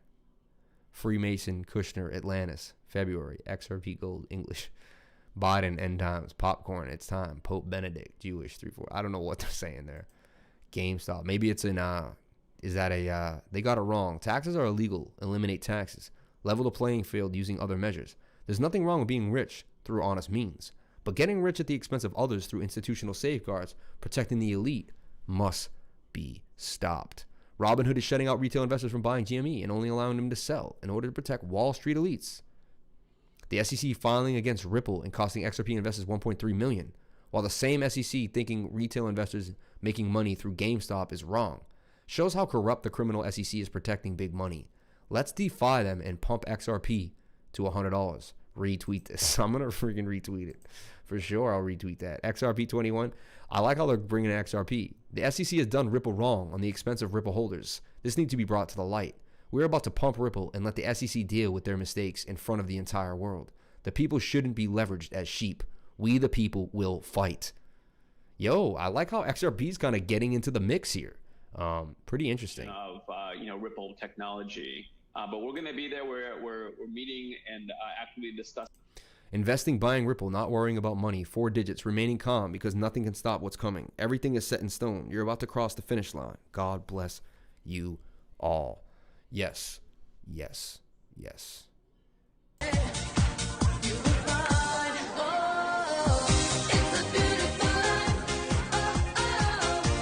This is funny, man. Wow, man. Shout out to XRP Muser, man. You did enough, man. You did enough. You sent so much. You got the show cooking. If anyone, please give my man XRP Muser a hand. Uni's breaking out again? Come on, man. How could Uni be breaking out again? It just broke out. How could Uni still be breaking out? Hold on. He's telling me Uni's breaking out again. I guess everything's breaking out. Where's ETH? Let's take a look at ETH, guys.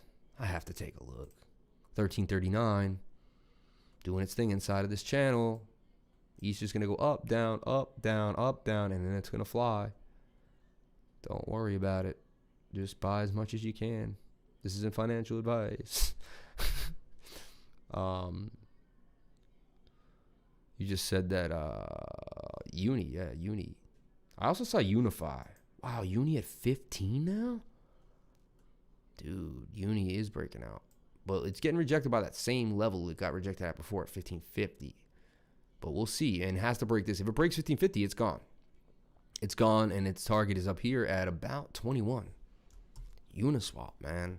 And this is what, and actually, I think it makes sense Uni would pump tonight because it's decentralized. Anything decentralized is going to pump off of this horrible news. Unbelievable, right? They are going to put crypto at the forefront, guys. This is like a biggest blessing. Dibby dab for the Muser. Yeah, Muser's just pumping in the data, man.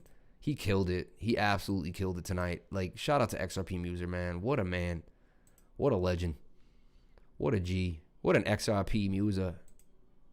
The guy's going to become an XRP billionaire, too. So just remember that one day when you see him on the streets, tip your hat to the XRP Muser.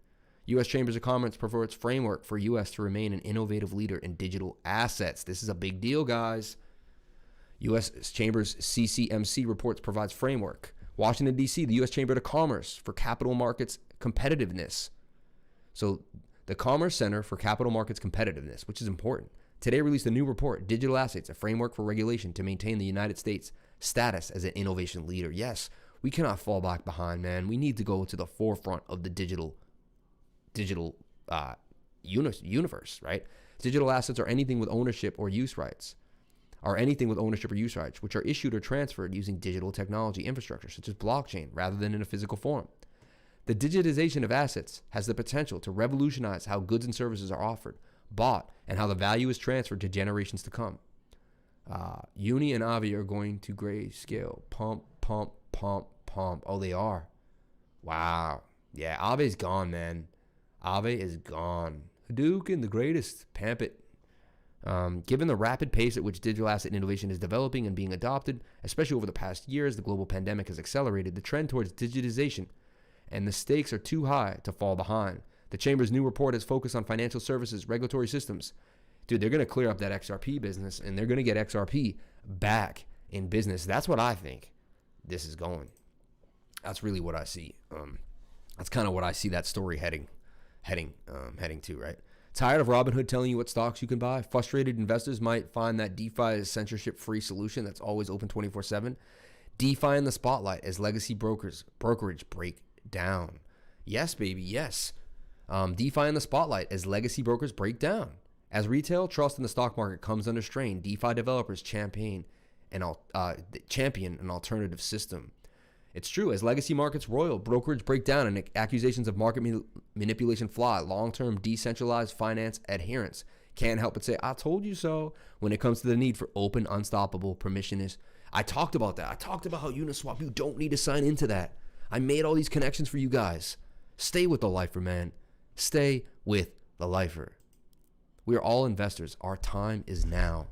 It really is. It really is. Remember when greed was good? When you had to look the part? When you had to pay for a seat at the table? We set out to change it, the way the system works, to put the power in everyone's hands, to make it feel, speak, sound, and look just like you. We all invest every day in ourselves, our communities, our future. We are all investors. They suck. They suck, bro. You can close out your position in the stock, but you cannot purchase additional shares. So that was an effing lie. Yo, and we saw how they changed their rating reviews, man. Tanking their ratings and short their IPO. You saw how the Apple Store changed the ratings. Wow, man. Yeah, the benefits of decentralization. Let's say so far until now. The problem is that the internet's business model is attention, right? So you simply, the only thing you can make money with in the internet today, because the internet does not have a value layer. Internet needs a value layer, man. It really does. Not just an attention value. There needs to be more decentralization to the internet. Buyer beware, GameStop craze reaches the cautious eyes of the Federal Reserve and the White House, discussing GME. I don't want to comment on a particular company or day's market activity or things like that. It's just not really something that I would typically comment on. Secretary Yellen and others are monitoring the situation. It's a good reminder, though, that the stock market isn't the only measure of the health of our economy. It never was. Christine, what is going on here when the Federal Reserve is being... I mean, we are laughing. There are so many big issues to discuss, but I called it a seismic shift, and I do feel like we should talk about this. We are seeing money being money's coming into crypto. Into That's what this is telling like you. If you can't see the connections and here, people behind the you can't scenes see and on these social what's media about to platforms happen. are talking about If you don't taking believe on tomorrow, the elites, and being it's willing crazy to how Bitcoin lose is on the money daily if it about to rip. We're going to show you Bitcoin at the end of this. At the end of this, in about a few more minutes, we're going to get into Bitcoin. So if you have the attention span to stick with me, we're going to get into Bitcoin in a second, and we're going to show you where Bitcoin's going. They can tackle, and I do see a pattern here with some of the other things we've been talking about and dealing with, at least over the past few weeks, if not longer. It is, and when you said Occupy Wall Street, that is just right on. In a way, it's just the new iteration of internet populism, that these people can get together on the social media platform and decide that they're all for the same cause. And the cause in this particular case is taking down the short sellers.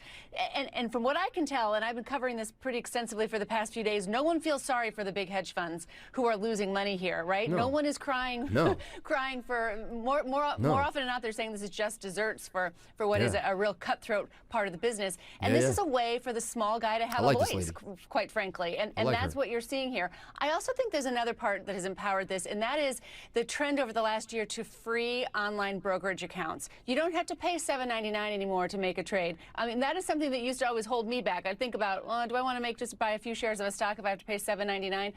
You don't have to pay anything in your Schwab account or in your TD Ameritrade or in your E-Trade or your Robinhood account. Man. So if somebody wants to sit there and pull the trigger, they can with no immediate financial consequence. Also, everyone's talking about this. This morning I talked to a man whose son, 25 years old, made $20,000 in 3 days and paid off his student loans. That story spreads like wildfire, and there are a lot of people talking about like this is some sort of a get-rich-quick scheme more than an investment.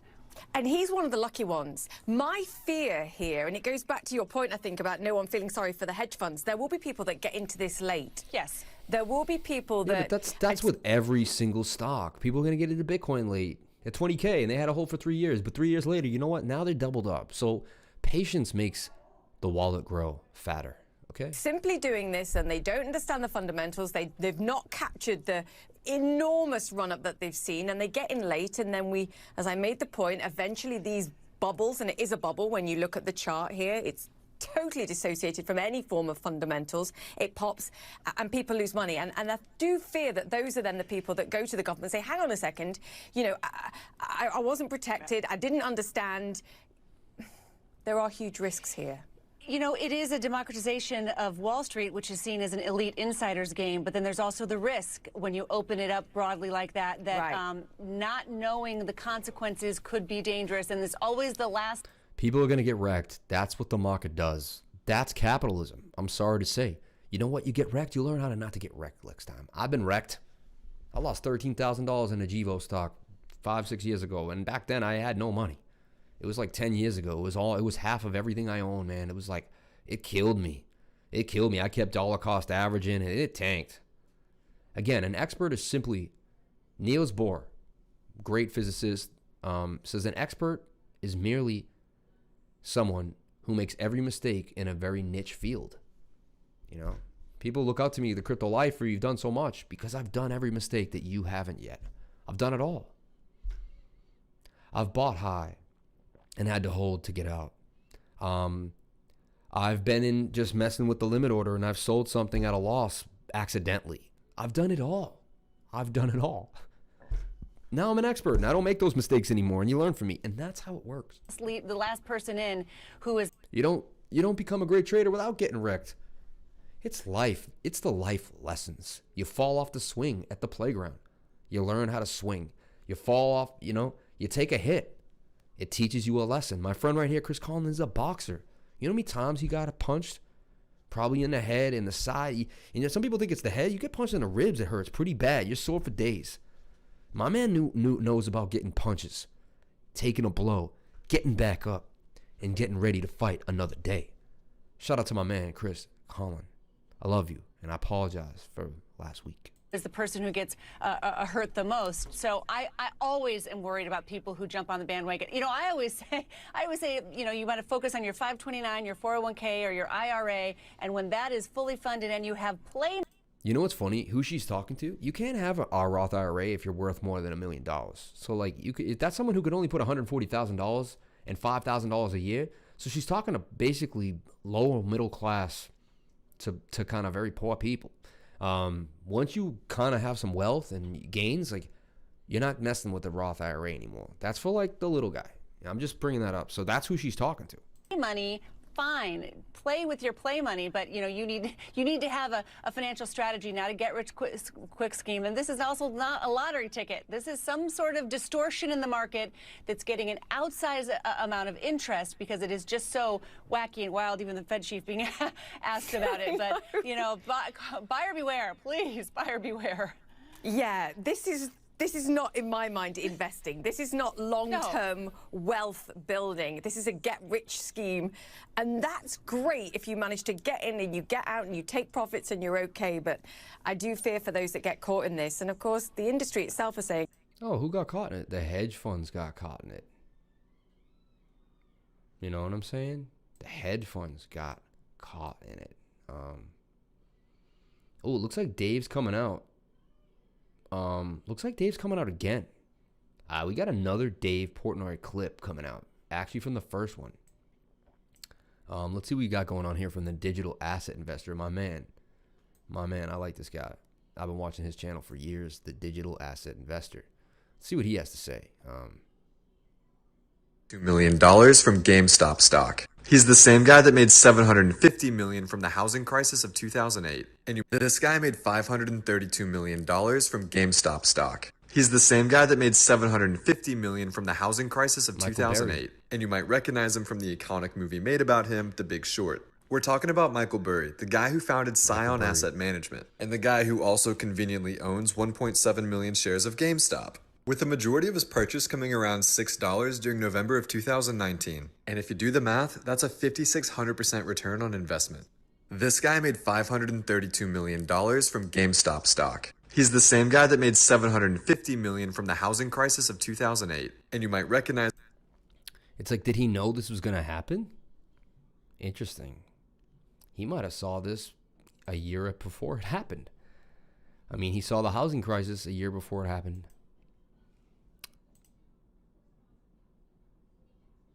As long as you stick to your own guns. Gary Gensler, first day as the new CEO chairman. I know, this is fine. That's pretty funny. That's pretty funny. Yeah. Huh. And Fox News, lastly, but leastly. Let's take a look at what we're seeing here.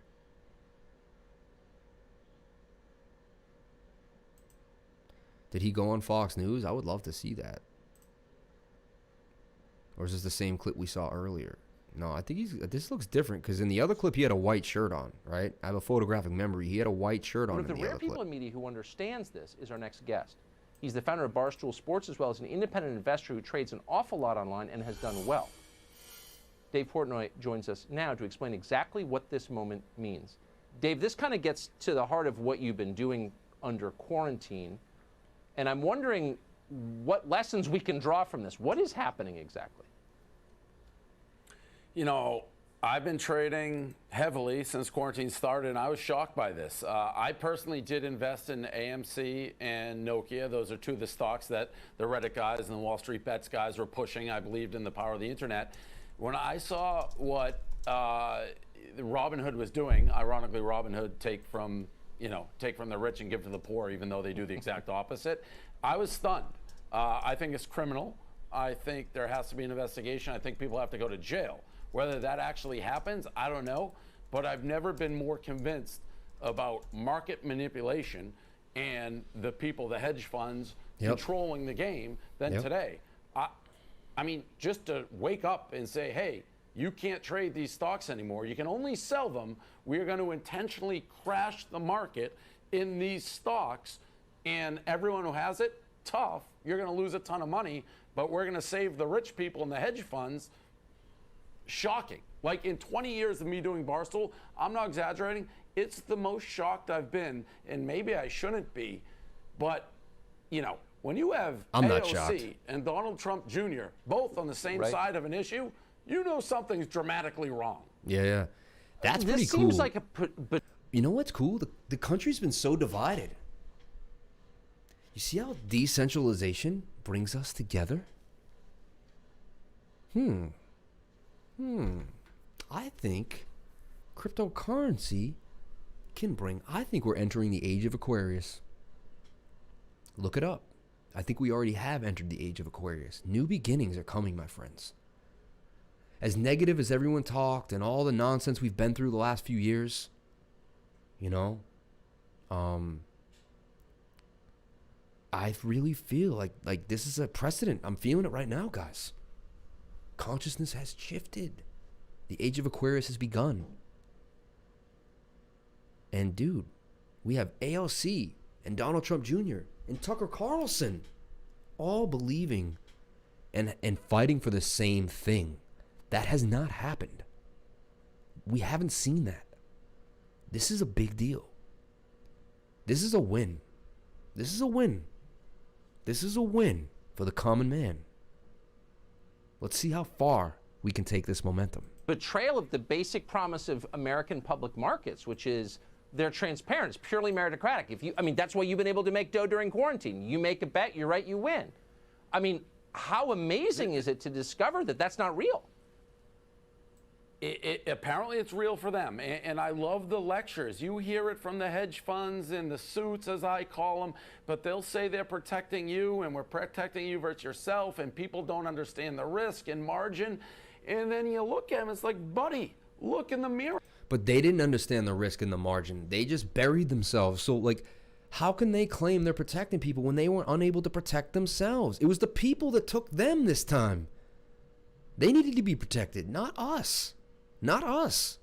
You're doing the same thing. The hedge funds are betting against companies. We're betting on them. With money and margin, we're doing the same thing. The only difference is we're winning and you're getting your teeth kicked in, and you just said, time out. We're changing the rules. And it's bananas. It cannot happen. And I saw the Robinhood guy, Vlad, he's on TV. He's lying through his teeth. The thing that guy was so full of crap, man. We ran through that mother. That really is scary. Robinhood, I'm going to give this guy a shred of credit. When he woke up and he said, we're going to halt trading and ruin our client base, he knew that was the end of Robinhood. Robinhood's done. That company will cease to exist because what they built it on, the day trader, the retail trader, they're never going back. So he willingly blew up his company today. He knew that was going to happen. Why? Who's in the back end? Who's pulling the strings? Who's making the decisions? We have to find out. And by the way, it's not enough just to be like, oh, we're going to slap you on the wrist and give you a fine. These are billionaires. They can write billion-dollar checks like we write $10 checks. Somebody has to go to jail for this. This was intentional market manipulation, and it's everyday people. It's just not the Reddit people. I have people that hit me up all the time today, yesterday. They're putting their rent into this. They got caught up in the momentum. And if you lose money fair and square, fine. But nobody was under the impression somebody could just press the stop button and say, guess what? We can crash this stock without you having any say. You can only sell it. You can't buy it. What happened? What is that? This is like the movie Wall Street. I am just, honestly, I feel like we're living in the Twilight Zone, man. Like someone has to go to jail. Like I'm going to run for president over this. Insane. Yeah, Robinhood's dead. Robinhood's dead. If any one of my subscribers, if I find out anybody who calls himself a crypto lifer has touched that app after today, please get out of our group. Do not touch Robinhood for your own benefit. I used to tell people never to touch Robinhood. A year ago, someone was like, I said, I do not trust that thing. That thing's garbage. From the day that app came out, last summer, something was trading heavily. I'm trying to think of the stock, see how good my memory is. Something was trading super heavily. It was getting out of control, and people couldn't get out. Robinhood tanked. It was crashing, and people couldn't get out of the stock or get in or whatever. It crashed. And I said I would never use that. I would never use that. I've seen exchanges go down, yes. But the app just not letting people sell. I can't sell again. It happened a few months later. I told all my friends who were just amateur traders, they got the app on their phone and I look at them like, dude, trading is a lifestyle, man. Like you need to do this. Like you need to be more, I don't know. I don't want to talk down to people who want to invest, but you should get a tutor or a mentor, just like you get with anything else. There's a lot of math involved. You can get good. There's programs to help you. There's indicators and oscillators. Like 1 hour of tutoring with me can put you up to the next level. And I'm not plugging myself. I'm plugging anyone that can help you. You really should learn from other people. And if you're going to get into this game and you're not going to take mentorship and tutoring, fine. Use a little bit of money and fall on your feet over and over again until you learn. And I'm not saying you can't do it that way. You can. I did a lot of it that way. I did. I taught myself a lot. But you lose a lot as well. You pay a mentor, like I'm $100 an hour. I feel like that's pretty damn cheap. You spend an hour with me and I accelerate your learning curve by like years. So it just, you could go then do it yourself and lose $500 the first day. Or you could have had 4 sessions with me and made $100 on your first trade. And you'd be kind of at the same place with so much knowledge and ready to move on forward. So it's up to you. But you don't have to kick it from me. But please get yourself a mentor if you're new. Expect the unexpected. I really think you should sit down and have a session I see how much you care. I see how much you want it. Give yourself that session. Pay that $100. You paying that $100 is like you buying yourself something really nice. We all buy us things nice, a coat, a jacket, a pair of shoes. Buy yourself some knowledge. That knowledge will help you buy 10 jackets and 10 pairs of shoes. Buy yourself what really matters. Knowledge. Okay? Knowledge can get you anything you want. I have the knowledge of Bitcoin, so I'm able to produce funds. I will be able to have more funds and be more wealthy in life due to the knowledge that I possess. Just read a piece about 15 minutes ago that said, and it seemed right, that Robinhood's real customer is not retail investors like you. Its real customer is the hedge funds. They sell data on trades to the hedge funds, which use it to their advantage. Assuming that's true, did you know that? Well, Do you think anyone who used Robinhood knew that? I didn't know that. I did not know that till today. I don't think anybody knew a lot of the things that were going on. 40% of their revenue was coming from Melvin Capital. We figured that out. We connected the dots real quick, and that's connected to Citadel, who owns Robinhood. Like, come on, man. Okay. You know, again, Robinhood was and then my operating buddy under here says the that, guise said that Apple invested in Robinhood, so then Apple's in on it too. that this was a retail trading platform. Anyone who hit the dislike button on this video, whoever hit the dislike button on this video, come on, man. Like, why would you hit the dislike button on this video? We're representing the common man. We're fighting for you. Whoever hit that dislike button, I'm probably fighting for you. That's insanity. A lot of people said I helped build it. That shows a troll's hate for my face will defy anything that I say, even if I was helping them. Oh, there the dislike disappears. Interesting. Because we had really all our retail bros, as they call them, going like, there. I'm fighting for you, man. Whoever you are that just took that dislike off, I'm fighting for you, man. Every day of my life, I'm out here. I put my life on the line. Like, in their bio said they're going to democratize trading. It's the exact opposite. And now they're saying we're going to go back to normal tomorrow. We're going to let everybody do our normal. No, you're not. And we don't want any. Yo, if you guys don't, and then he puts the dislike back. Like, what a weirdo. Normal trading tomorrow. Well, Tucker, what changed? Oh, I'll tell you what changed. I know who you are, kid, and you're a weirdo. You're a weird dude, my friend. Please find someone else to obsess over, you weirdo. Billionaire hedge funds, they got out of their shorts tonight. So why is this behavior not risky tomorrow, but it was today? It's because they're being pulled by strings. It's criminal behavior, what happened today. Plain and simple, people have to go to jail. Plain and simple. Thank you. Best description I've heard. I got to ask you before you go. Thank you. Several weeks ago, you announced you were starting this fund to help businesses, a lot of restaurants that were hurt by the corona shutdowns. You're starting to raise money. How much did you raise and how's it gone? We are closing in on $33 million raised, over 200 businesses we've helped. We have over 200,000 people have donated to it. And it's, you know, again, I'm a prickly guy, but it's been gratifying to be able to help. And thank you to everybody who's donated. We continue to do it, but we're helping a lot of small businesses and a lot of employees and a lot of communities. So it's been great. It really has. It's amazing. You're like your own federal agency at this point, helping people when others won't. I appreciate it. Dave Portnoy, thank you for coming on tonight. Thanks, Tucker. So amidst all the tumult, there's an... Pretty cool, man. Pretty cool. XRP Muser posted some vids. What are you talking about? What the heck are you talking about? One last one, guys, and then I'm going to call it a night. I'm getting tired. I got to go complain a little more and run around my house and moan. Has been at the center of the GameStop frenzy. It's a trading forum with over 4 million followers who share information and chat on trading companies like GameStop. Some say it feels more like gambling than financial analysis. On Wednesday, it was briefly taken private by moderators because of technical issues. Joining us now is Jamie Rogozinski. He's the founder of Wall Street Bets, and he founded it 9 years ago, but did step away from it last year. He's also the author of Wall Street Bets, How Boomers Made the World's Biggest Casino for Millennials. Jamie, great to have you with us, aptly named in the book. And actually, you did predict, I think, some of what we're seeing here with these Redditors talking about buying these stocks that were heavily shorted. But did you ever imagine this could happen when you founded the platform? You know, like I said, I predicted the trajectory where things were going, but by no means did I predict the timing and the magnitude. This thing has happened so quickly, so fast. I think the turning point was when I saw yesterday the White House was commenting on this story. I can't imagine that I ever envisioned this happening. In my life, I have so many different friends. I have friends with all different interests.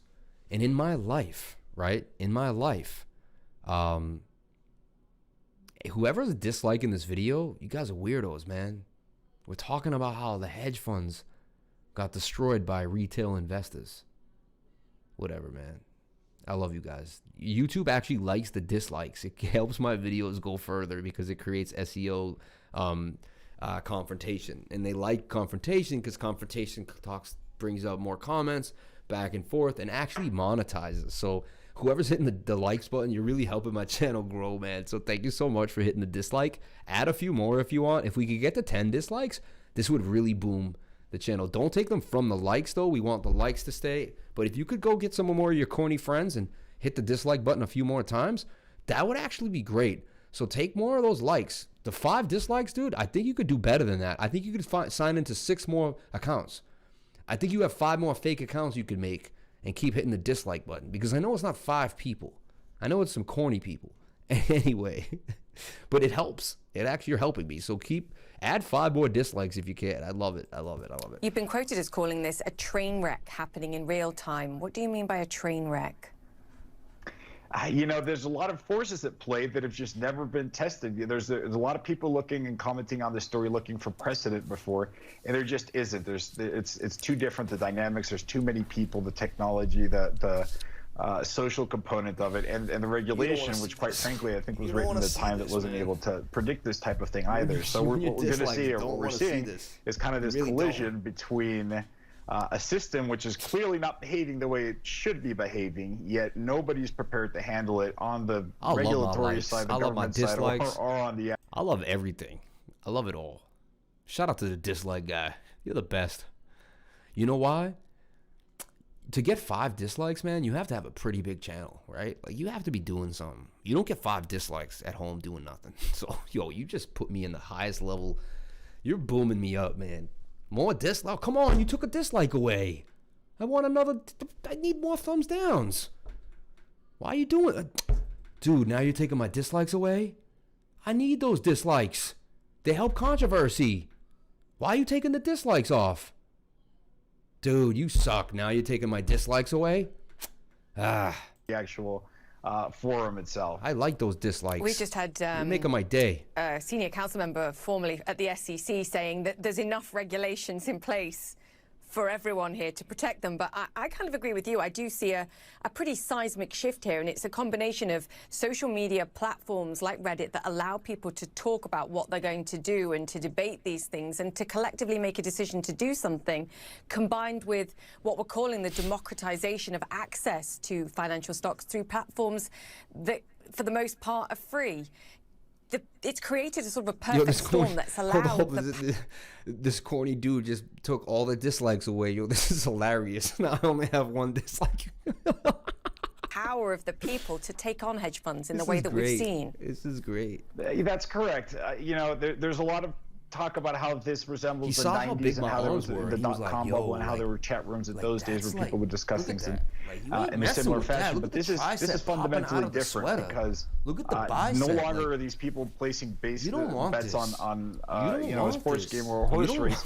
They're placing bets on a market in a way that they're actually affecting the odds of the outcome. The numbers are so big, and the access, which is the key to your question, is the biggest part, because this is so easy, free, readily available, completely gamified on people's cell phones. They're able to instantly get in there, participate, and start using these sophisticated leverage traps is the size of your face. They're able to exploit the asymmetry messing with this, of money, man. right? A lot of people will money, but they're forcing the big guys I got a back like Sonny Liston. They're forcing the hands of the big guys. I got a back like a bricklayer. Yeah, it's kind of sexy.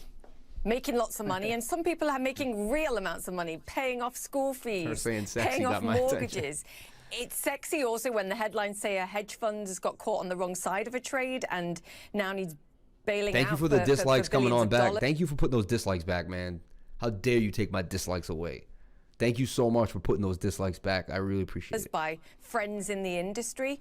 Jamie, but at some point the bubble will pop and people will lose money. Is this a real movement that will go on? Because we are seeing it in stocks beyond GameStop. Or do you think when people start to really lose money, then they'll go, hang on a second, I didn't know what I was doing, and it all fizzles? Let me challenge you in the framing of your question. This whole bubble popping is a boomer mentality, right? What is a bubble mean? Thank you. A bubble, it's just this idea that the stocks are going to change direction. You know what's going to happen when this, quote, bubble pops? In other words, when the stock starts falling?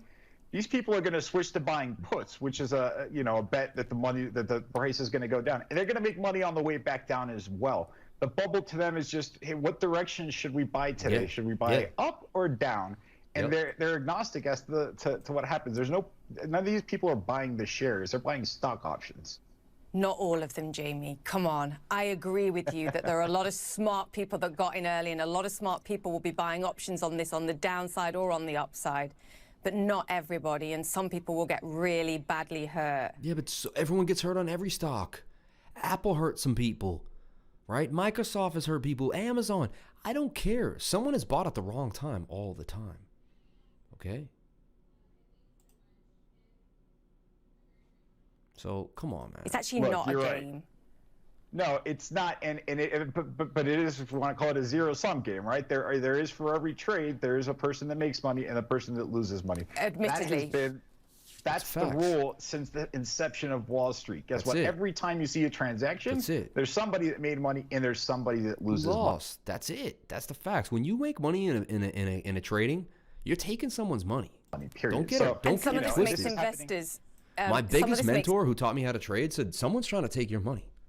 So you better take your money before they take your money. You better take their money before they take your money. You see what I'm saying? And that's what's going on, man. So make sure you know what's going on when you're trading. And that's why I tell people too. I've been doing this for years, 16 hours a day, charting all the time. You think you're going to walk into my house and take my money? You think you're going to walk into my house and take my money? I've been doing this for years. Think you're going to take my money? Aave at $302 that I got into at 80 that I told you guys about, 60, 80. You know, the list goes on. VeChain 2.7 on its way. Waves about to fly. Ocean Protocol doing its thing. Icon all the way at 82, talking about it at 30 cents. Theta at 204, about to explode. Zilliqua, my next big play, up 4% and looking bigger. I'm still in Rose. I know Rose hasn't performed yet, but just give Rose some time. Give it a 2-week hold. It'll pay. It'll pay the bills, man. Synthetics back to 17. All right. So we look at what's going on today in the market, and you can see that these altcoins are starting to rip city. All right. Big moves in the altcoins. Big moves in the altcoins, man. Even XRP is up a little tiddly bit, 26.5. But the big winner, man, is Aave at $300 a share, man. Investors invest, and some of this makes regulators really nervous. Sure, and you know what? I don't envy any of them. I don't envy the regulators. Yo, guys, we just got 32 likes. 32 likes. Like, that's insanity compared to the 4 whack dislikes. Shout out to you guys, man, for hitting me up with those likes. I really, really appreciate it. Juliet Chaudhry is sexy as F. You know what? They have a really difficult time. I don't want to hurt any girls' feelings. SEC, FINRA, whoever else is getting into this. I don't envy the current moderators of Wall Street Bets. I certainly wouldn't want to be caught actually involved in any of these trades. I like her hair. I like her style. Don't envy Reddit. They're in a really sticky situation. Wait, I'm enjoying this from the sidelines. It's extremely interesting, and I definitely think it's going to lead to some change. Do you think financial markets are forever altered by what we're seeing? Because after the financial crisis, we saw the participation of models and algorithms, and this belief that it's emotions and people making decisions is quite frankly not true. There's a lot of pressures and flows in this market that aren't ruled by humans. She's the only thing I like about CNN. She's cool, man. She's cool. Yo, 35 likes. You guys are bombing it today. Wow. Wow. Maybe people are coming in early to the stream now. They're ruled by triggers and by directional change. 36 likes now. The participation of retail investors and the democratization of finance as a... Someone's got an algo on there. Look, all the likes just went back the other way. This is so crazy. Fundamental change in financial markets that perhaps we've not reckoned with before now.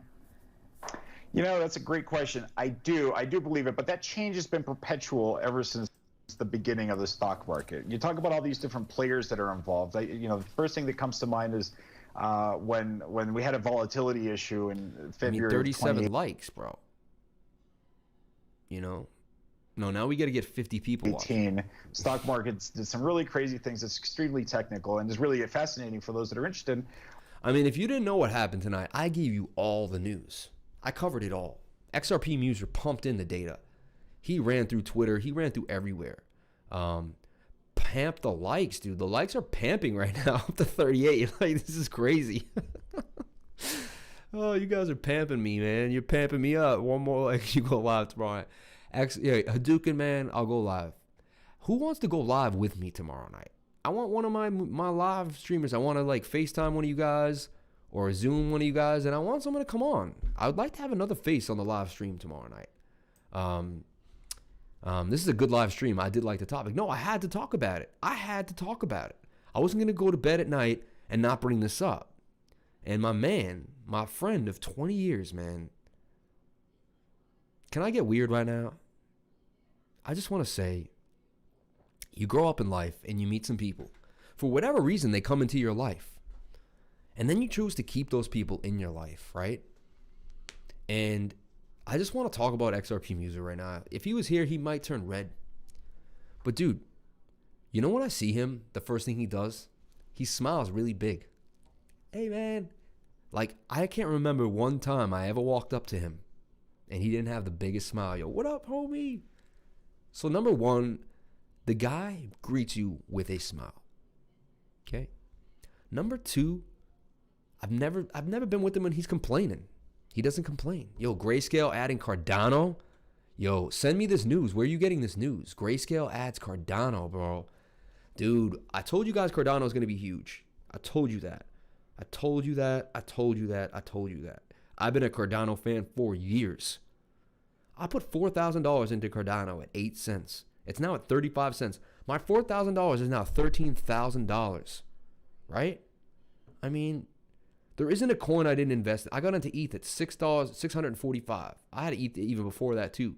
But my main initial position, that is up by 100%. I got into Link at $4, $5, $3. That's at 23. I got into Aave at 80. It's at 30.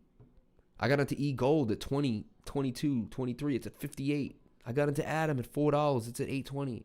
I got into YFDI at 15. It's at 13.32. I got into Band at 6. It's at 9. I got into DOT at $4, $5, and $6. It's at 17. I got into VChain at 1.8. It's at 2.8. I got into IOST at 0.05. It's at 0.17. I got into Parsec at 12 cents. 20 cents. It's at $1.39. 500 turned into $3,000. I put money into Basic Attention Token at 22. It's at 30. I bought into SNX at 8 and 10. It's at 17. I got into Cake at 69. It's at 153. I got into Ocean at 33. It's at 56. SHR is my only position that's down. I got into it at about 2 cents, and it's about 1.5 cents. I put 2,500. I only have 19. I lost $600. Monero, I went in at $80. It's at 138. ICX, I went in at 20 cents. It's at 80 cents. Theta, I went in at $1.40. It's at 206. BNB, I went in at $30. It's at 42.77. Wise, I went in at 12 cents. It's at 48 cents. XLM, my wife went in at 8 cents. It's at 30 cents. Sushi, I bought at $1. It's 8.42. Algo, I bought at 30 cents. It's 5.57. OXT, I bought at 20 cents. It's 29. MahaDAO, I bought for 5. It went to 17. I sold half on a double. Actually, the whole thing. And then I reinvested back in at 10. It's at 12. KuCoin shares, I went at 80 cents. And that's kind of where it ends. And there's probably some more coins I haven't even thought about that are sitting there from 2017. But guys, I've made a killing in this market. I didn't even get into the Bitcoin trades, all right? So stick with the crypto lifer, guys. I'm going to give you the data. I'm going to bring the integrity. I'm going to bring the juice. I love you all so much. 39 likes, 1 dislike. You got me in ADA, he said. Crypto is life. Yo, I'm telling you guys, when I die, I think I'm going to make so many people rich, bro. This channel is going to help so many people get loaded. Again, this isn't financial advice. Don't do anything you see. Doge didn't go to 8 cents. Doge did not go to 8 cents. Wait. I'm pissed right now. Hold up. Is that true? Is he saying? Damn, man. You guys saw me sell Doge this morning. What a whole. I mean, I made money. I made 50%, but that's how you know you're in a bull run, when you complain about 50% gains. You're like, oh, I only made 50. I should have made 500% today. I only made 50. Everyone that was getting into GameStop, they're getting into Doge now because Elon Musk connected them together. And he said, do the shorts. It's shorting. Wow, Cardano added to the trust.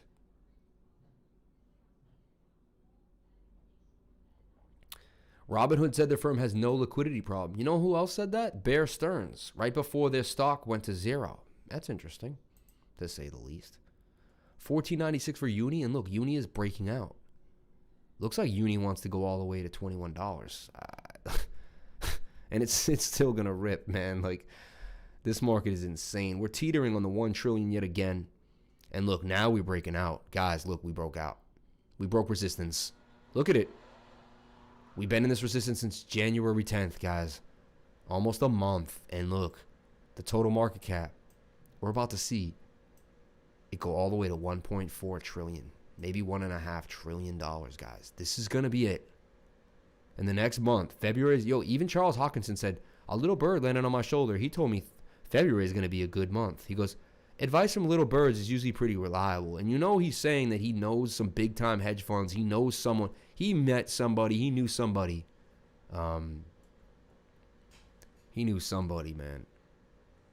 Don't put all your eggs. I love that guy. ADA, baby. ADA. I have 100 baskets, bro. You saw. I just listed off like 20 baskets. I don't have all my eggs in one basket. You know me. But this dude just said Doge hit 8. Are you kidding me? Because I sold it at 2 cents. If it really hit 8, I'm going to be like, oh my God, bro. Muser, bro. Muser, man. We sold down here at this circle. Had I just not even thought about it, which I usually don't. I usually just let it sit there. Wow. And continuing to rip. That's insane. I got in at 1 cent. I would have 7.5 times my money. Would have been one of the biggest percentage trade in a day that I made. I sold early. I have to be honest with you guys, and yeah, I'm not perfect. We were really far away from the 21-day moving average at the time. We were like right here, and we always snapped back. That's the farthest I've ever seen the price get from the 21-day moving average. This is going to come down, and it's going to come down hard. May want to short it at one point. I don't know. Interesting, though. Doge, man. Wow. Wish I had held on to that position. Hey, you can't win them all. And you know what? I walk away, and I forget about it. It is what it is. It is what it is. Anyway, guys, you stuck it out with me for an amazing live stream. Shout out to everyone here. I know, we didn't know. We started the morning, man. Wall Street Bets Discord. Know when to exit. It's coordinated. Hey, it is what it is, man. We make money here. That's what we do. Up almost 1,000% since yesterday. Isn't that insane, dude? Buy, sell, pamp. We all coordinating now on it. Wall Street Bets assaulting on their Discord. Wait, they got a Discord, Wall Street Bets? Let's go to the Discord real quick. We get the Discord up. Thank you guys for hanging out with me tonight. I really appreciate it. I really, really appreciate it. Shout out to everyone on the live stream, man. 38 likes. You guys killed it. You guys absolutely killed it. That's currency for my life. You know what I'm saying? That's going to bring me in some more subscribers. It's going to help me move forward.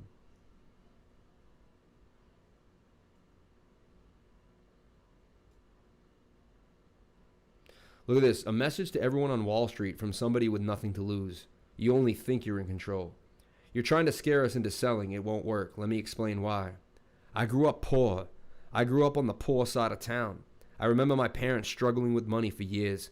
Shitty cars, shitty clothes. Never owned any video game consoles because not only did my parents not approve of them, they couldn't afford them. Ramen was a staple at my home. I still eat it to this day. Pro tip, you can have, for future, a slice of cheese and a whisked egg in your ramen and make it way better than just the seasoning alone. Look at that. I've been broke almost my entire life. I've never had more than 9,000 liquid at one time. I've nearly been homeless too many times to count, and I'm an expert at thrift store shopping. I work 50, 60, 70, 80, even 90-hour weeks at shit jobs since I started working at 18. I've never stolen. My parents raised me to be honest and a good person and a hard worker, and that's just who I am. Okay. I've struggled, and I have always dealt with debt, and I've always lived basic paycheck to paycheck for my entire adult life. If you think the prospect of losing a few $100s I have in GameStop is going to scare me into selling before Friday, you couldn't be more wrong. When you only ever have averaged like $1,000 in your checking account, what's the difference when it's 100 or 10? Do you have any idea how many times I've been there before? You know what I do when I'm completely effing broke? I literally shrug my shoulders and play some video games or play music until my next paycheck, and I'll do it again. I never have to be rich overnight, and I don't have enough to invest to make it happen. I'm here to say F you and to the expert and to be a part of this moment. This moment, I will never sell. Never. I don't care about the money at this point. If I never see it again, it makes no difference to me. I have to go right back to work tomorrow and the next day and the next week and the next month and the next year. This isn't a single thing you can say or do to me to change my position. I risk my money happily. I'm not at least a bit scared or worried. You might be a financial expert.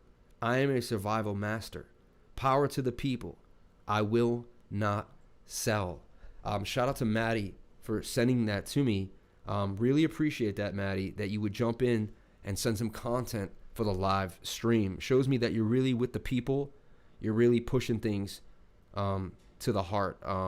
We're also seeing this. I'm going to copy this, throw it into the Telegram, but Chris is now also contributing to the show, and I'd like to add whatever they contribute because I think that's important, and I think that's special, and I love it. So hold on. Before we end here, I know we're about to leave, but we're moving forward here. I just posted something back into the Lifer group that Chris showed, and let's see what Chris is talking about here. We have some mad money talk. I want to see what Kramer talks about this. This is interesting. We have yet to see Kramer on this is about Bernanke. This is about Bernanke. He has to be on that call. Forget the Oh, this is 2006, but why is he sending me this? The investors are going to do, if Bernanke listens, Bernanke needs to open the discount window. That's how bad things are out there. Bernanke needs to focus on this. Alan Greenspan told everyone to take a teaser rate and then raise the rate 17 times. And Bernanke is being an academic. It is no time to be an academic. It is time to get on the Bear Stearns call. Listen, open the darn Fed window. He has no idea how bad it is out there. He has no idea. He has no idea. Kramer. I have talked to the heads of almost every single one of these firms in the last 72 hours, and he has no idea what it's like out there. Yo, I have people, I remember this video actually. Yeah, no, yes, people are losing their lives. I have friends asking me how to buy Dogecoin at this point. Man, you don't buy green candles like this. They can't read oscillators. Yo, man, I'm telling you right now, crypto's fun, but a lot of people are going to get wrecked. Okay, they're going to buy candles like this. Like, come on. You do not buy a candle. Two daily candles like that. Fine, we may have, look, the daily actually could go up more. That's what's crazy is, look, the daily has more room to go in the stochastics. RSI, actually, there's more to go. But the 4 hours spent. I mean, the 4 hours is so overbought. The 1 hour is overbought, like, for sure. It has a little more room, though. I don't know how, but it does. But the Stokes are pointing down at this point, you know? Yeah.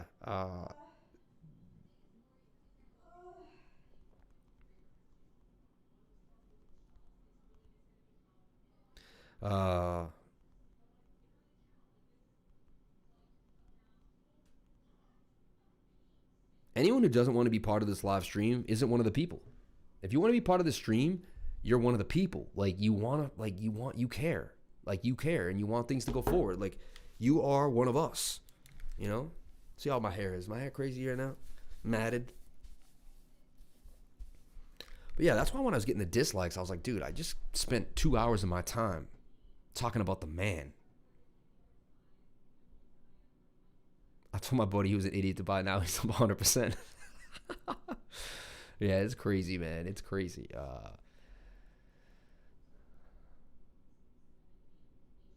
We are literally printing this with up and down callouts. LOL. What the F reality is this? Bless that letter. Yeah, it's insane, guys. It's insane. Fight the power, man. I quit my job because of crypto. Bro, you're gonna be big on YouTube. Yo, thank you, man. I hope so. I hope so. That's the plan, right? I'm starting a freaking legacy, man. A legacy. Yo, shout out to you guys. Yo, I'm also a rap artist. I want to plug myself right now. Sam Price, Life Elixir, right? And you can see I've always been a hero for the man. I mean, you know, I've always been kind of representing the little guy, even in my live streams, even in my music. This is Life Elixir. You ever feel something so deep in your heart? Let's take a listen to this, and you can hear I'm talking about what they're doing to us right now with Wall Street. Listen to what I say in this song. We're going to play this song, and then I'm going to sign off for the night. So deep in your soul, you know you only have one chance. One time. This is my time. This is my song. Just listen. Forget it all and change my reality. Started in a room, but I'm moving to a palace. Be forgetting fallacies, all the lies in actuality. Energize you, a bunny with a battery. Beating on my drum, with a reaper ever come. Lost in thought, and I'm preaching on my lungs. Tired, but I'm motivated when a week is done. And I'm climbing up the ladder, and I'm on the steepest rung. Dedicated that I stay to leaving people stunned. Like Jordan in game 687, 86. Seconds left, it's game time, I'm ready for the pick. I never said a lame line, heavy when I spit. I shock you with no time like the levees getting hit. Hurricane, bringing pain on your worried brain. Tap my joint, and I let my ash fly. Exhale the smoke, as life passed by. From sunny days and all the sad skies. You had to ask why, am I such a bad guy? Cause I want fame, getting lost in my music. Everything I have, I just can't refuse it. Through the booze and the drugs, help me get I lose it. I'm on that life elixir and I feel it once it oozes. In my veins, I'm due for a change and I'm moving in the lanes. My stoop is full of pain and I'm leaving my front steps. I ain't done yet. I'm foaming in the 12th round, pouring on my sweat. I never let you down. Life with no regrets, and I'm looking forward to the next day when the sun sets. Life with no regrets. On that life elixir till there's nothing left. When the sun sets. Life with no regrets. On that life elixir till there's nothing left. Once you got it and you move it, then they take it away. So your mind is staying strong, always reason to stay. And we know, and we know, and we know, and we know, the simple life is better. Once you got it and you move it, then they take it away. So your mind is staying strong, always reason to stay. And we know, and we know, and we know, and we know, the simple life is better when we try. Walk with me, you can see what I see. You can go where I go, you can be where I be. You can know what I know. I see single moms, rich folks and taxes, turkey dinners, pitchforks and axes. New York City penthouse apartments, chandeliers molding expensive carpets, pouring dangerous shelters and church steps. Lord and angels, and the mom needs to work less.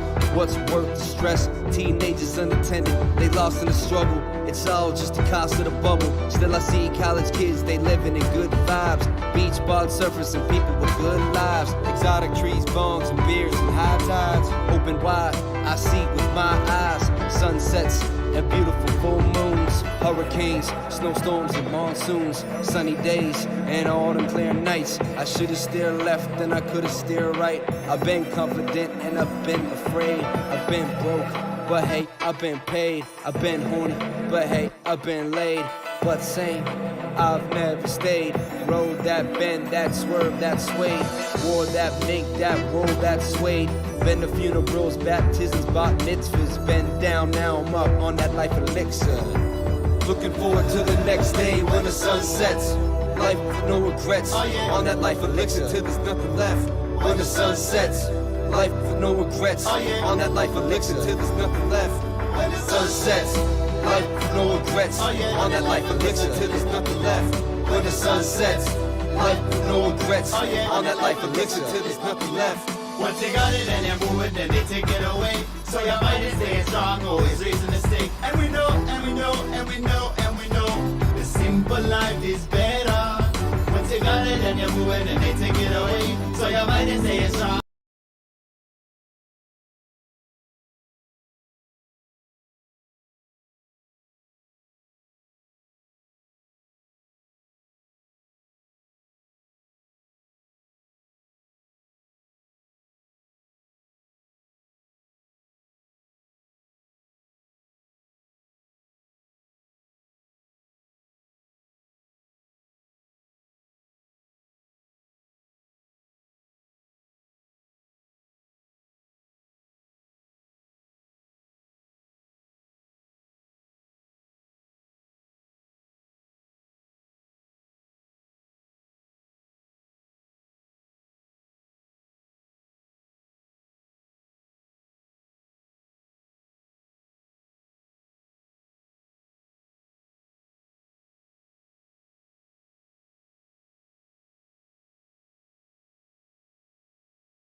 I'm back.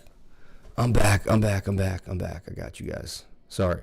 That was from my album Life Elixir. I forgot I turned the mic down. So here we go, guys. I'm just trying to open up this position, but look what happened. We just got dried up.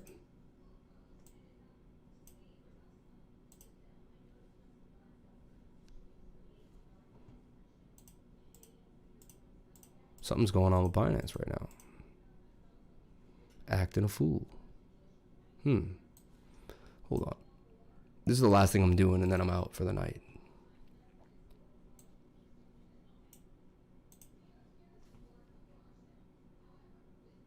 Everybody's selling to buy Doge.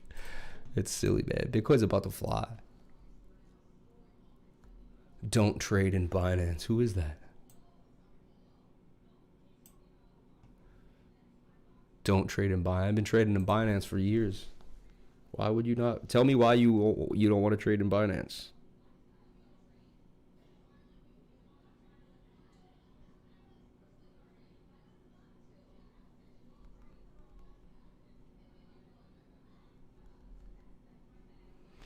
Anyway, let's take a look here. Let's see what's going on. I'm just gonna make one trade for you guys because I figure, hey, you listen to me for this long. Let me give you some value. Let me make a trade, a live trade. can see what goes down and we're gonna go to Binance derivatives.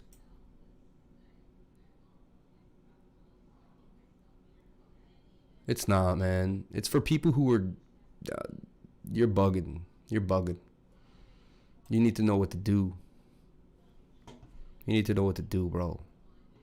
You're talking to the lifer. You're telling the lifer to be careful. You better be careful telling the lifer to be careful. Be easy on me. Be easy on me, friend. Be easy on me. Hey, friend. Be easy on me, friend. And look, we opened our position like butter salt. Bam, bam, thank you, ma'am. And boom. And there we go. Now we're down 5%. Oh, so they did open the first position. Look at that. Open order at 36,675, and now we're going up. I'm going to add to my position. So I got in at 7337, and I'm going to add to the position right here. Boom. Order still open at 685. Come on.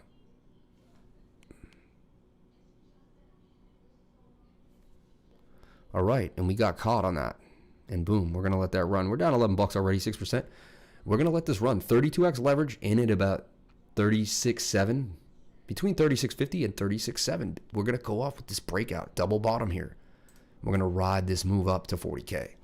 So if you like that, you're going to stay with me and we're going to track that and see if that trade is. Again, don't do anything you see me do on the live show.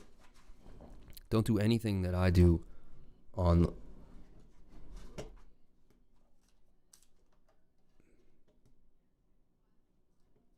that's weird. But don't do anything you see me do here on my channel. This is for entertainment purposes only. But thank you guys so much for watching. Please comment, like, and subscribe. Hit the bell for notifications. You can find out when I post my next video. And remember, if you came to my channel, then you're already doing the right thing. You really are. And thank you guys so much for the support. Thank you so much for the love. And thank you so much for helping me accomplish my dreams. It means the world to me that we would get this many likes on a random night. And yeah. Check Bitcoin dominance real quick. All right. Hey, I told you Bitcoin dominance was about to pump. I told you that. I told you that this morning to watch it. You guys are funny because I know when a lot of you people don't pay attention. I'm so detail orientated. I know when you guys don't pay attention. I'll do the live stream in the morning. I'll tell you that Bitcoin's coming, and then I'll watch my channel, and in that afternoon, a bunch of people are like, check dominance. I think dominance is coming up. And I'm like, but guys, I gave you that, and I told you what you should be doing. You should watch my show in the morning, okay? And you should be redrawing the same patterns I'm drawing with alerts. That way, you're going to have the same understanding of me that I have. Now, if you look at this on the daily, look, the Stokes are pointing up. We have a MACD cross coming. Everything is ready to move to the upside. This is telling you that Bitcoin's about to have a major move. Look at the last time Bitcoin had a major move from November 25th, and Bitcoin ran all the way up to 40K, right? Bitcoin's about to run up to 60K again, my friends. Dominance is about to rip. If you don't understand that, I don't know what to tell you. Might be time to take some profits in your altcoins back into Bitcoin. Let Bitcoin ride and then go back into your altcoins. Life Elixir is a banger too, bro. Yo, thank you so much for saying that, dude. Unbelievable. I never thought I would get that. Thank you so much for saying that. Love you guys. And look, all the way up to 70. I think dominance could come and retest this area here at 65. If it breaks 65, it goes to 67. If it's 41, if it breaks 67, 41, easily could get back to 70. So we're in a falling wedge, which has 68% chance of break to the upside, and all these indicators are looking good for us. The weekly isn't. Okay, the weekly is a little spent, and that's what I'm hoping for here, that we'll get a little bit of a pump, but not enough. So there's Bitcoin dominance, but I'm telling you right now, this bodes well for Bitcoin. This tells me that Bitcoin's about to steal the show back for a little while. So just these are some thoughts I'm having right now. Yeah, Aave was an amazing trade, but you know, look at the daily on Aave. It's only a matter of time. It has a little more room to go on the Stokes, but then it's probably going to come down. So just, you know, word of advice. You know, 1 inch was over $3 for a long time. Now look where it's at. Word of advice. You know, I may unstake some 1 inch and sell it tonight. You know, I'm just bringing these facts up. You know, like, look at this. I'm in Aave. I put 500 in initially and then another 1,500. The 1,500 turned into like 7,000. Like this is 3,700 in profit. Then you add the 1,500 to that, 1,004, another 5, and then I have another 1,000 in it. I think I have 2,500 in Aave in total. Just 1,500 on the stat sheet right now, and I'm still holding Rose. Look, down $200. See Rose? Rose is still down right now. Maybe Rose won't get the pump that we were supposed to get with the rest of the alts. BitMEX futures have liquidated long positions 2 contracts at 33.75. Yeah, I wish they would pump ETH like that. They're going to liquidate people back and forth. Nobody knows what's really going on. You got to kind of look at the bigger picture, right? The bigger picture tells me 33.5. We're just breaking out of the top. We did get rejected here. Let's look at the 30-minute. 30-minute has broke above. So look, the 30-minute has broke above, is now retesting. That's a retest. I think that's about to blast. Touching the 21-day moving average. And look, on the 30-minute, we're getting a golden cross. The 50 is crossing the 200-day moving average. That's about to happen on the 1 hour. And you know that will probably happen on the 4 hour as well. We actually already had the cross here. They're actually coming close and bouncing away from each other. So signs, when you see these curve, when you see this curve, the white line curve too, everything looking pretty good. The 4 hour does want to roll down. Maybe we go sideways. That's the only issue here is this 4 hour stochastic, right? That we have to contend with. Let me see my liquidation price. My liquidation price is $32,276. Good chance we could get back in there, right? Interesting. But I'm going to keep that long open, and I'll show it to you tomorrow. I'll tell you what happened. Did I get spent or did I win? And we'll go from there. But thank you guys so much for watching. Comment, like, and subscribe. Hit the bell for notifications. And if you came to my channel, you're already doing the right thing. Remember, crypto is life. There's nothing else.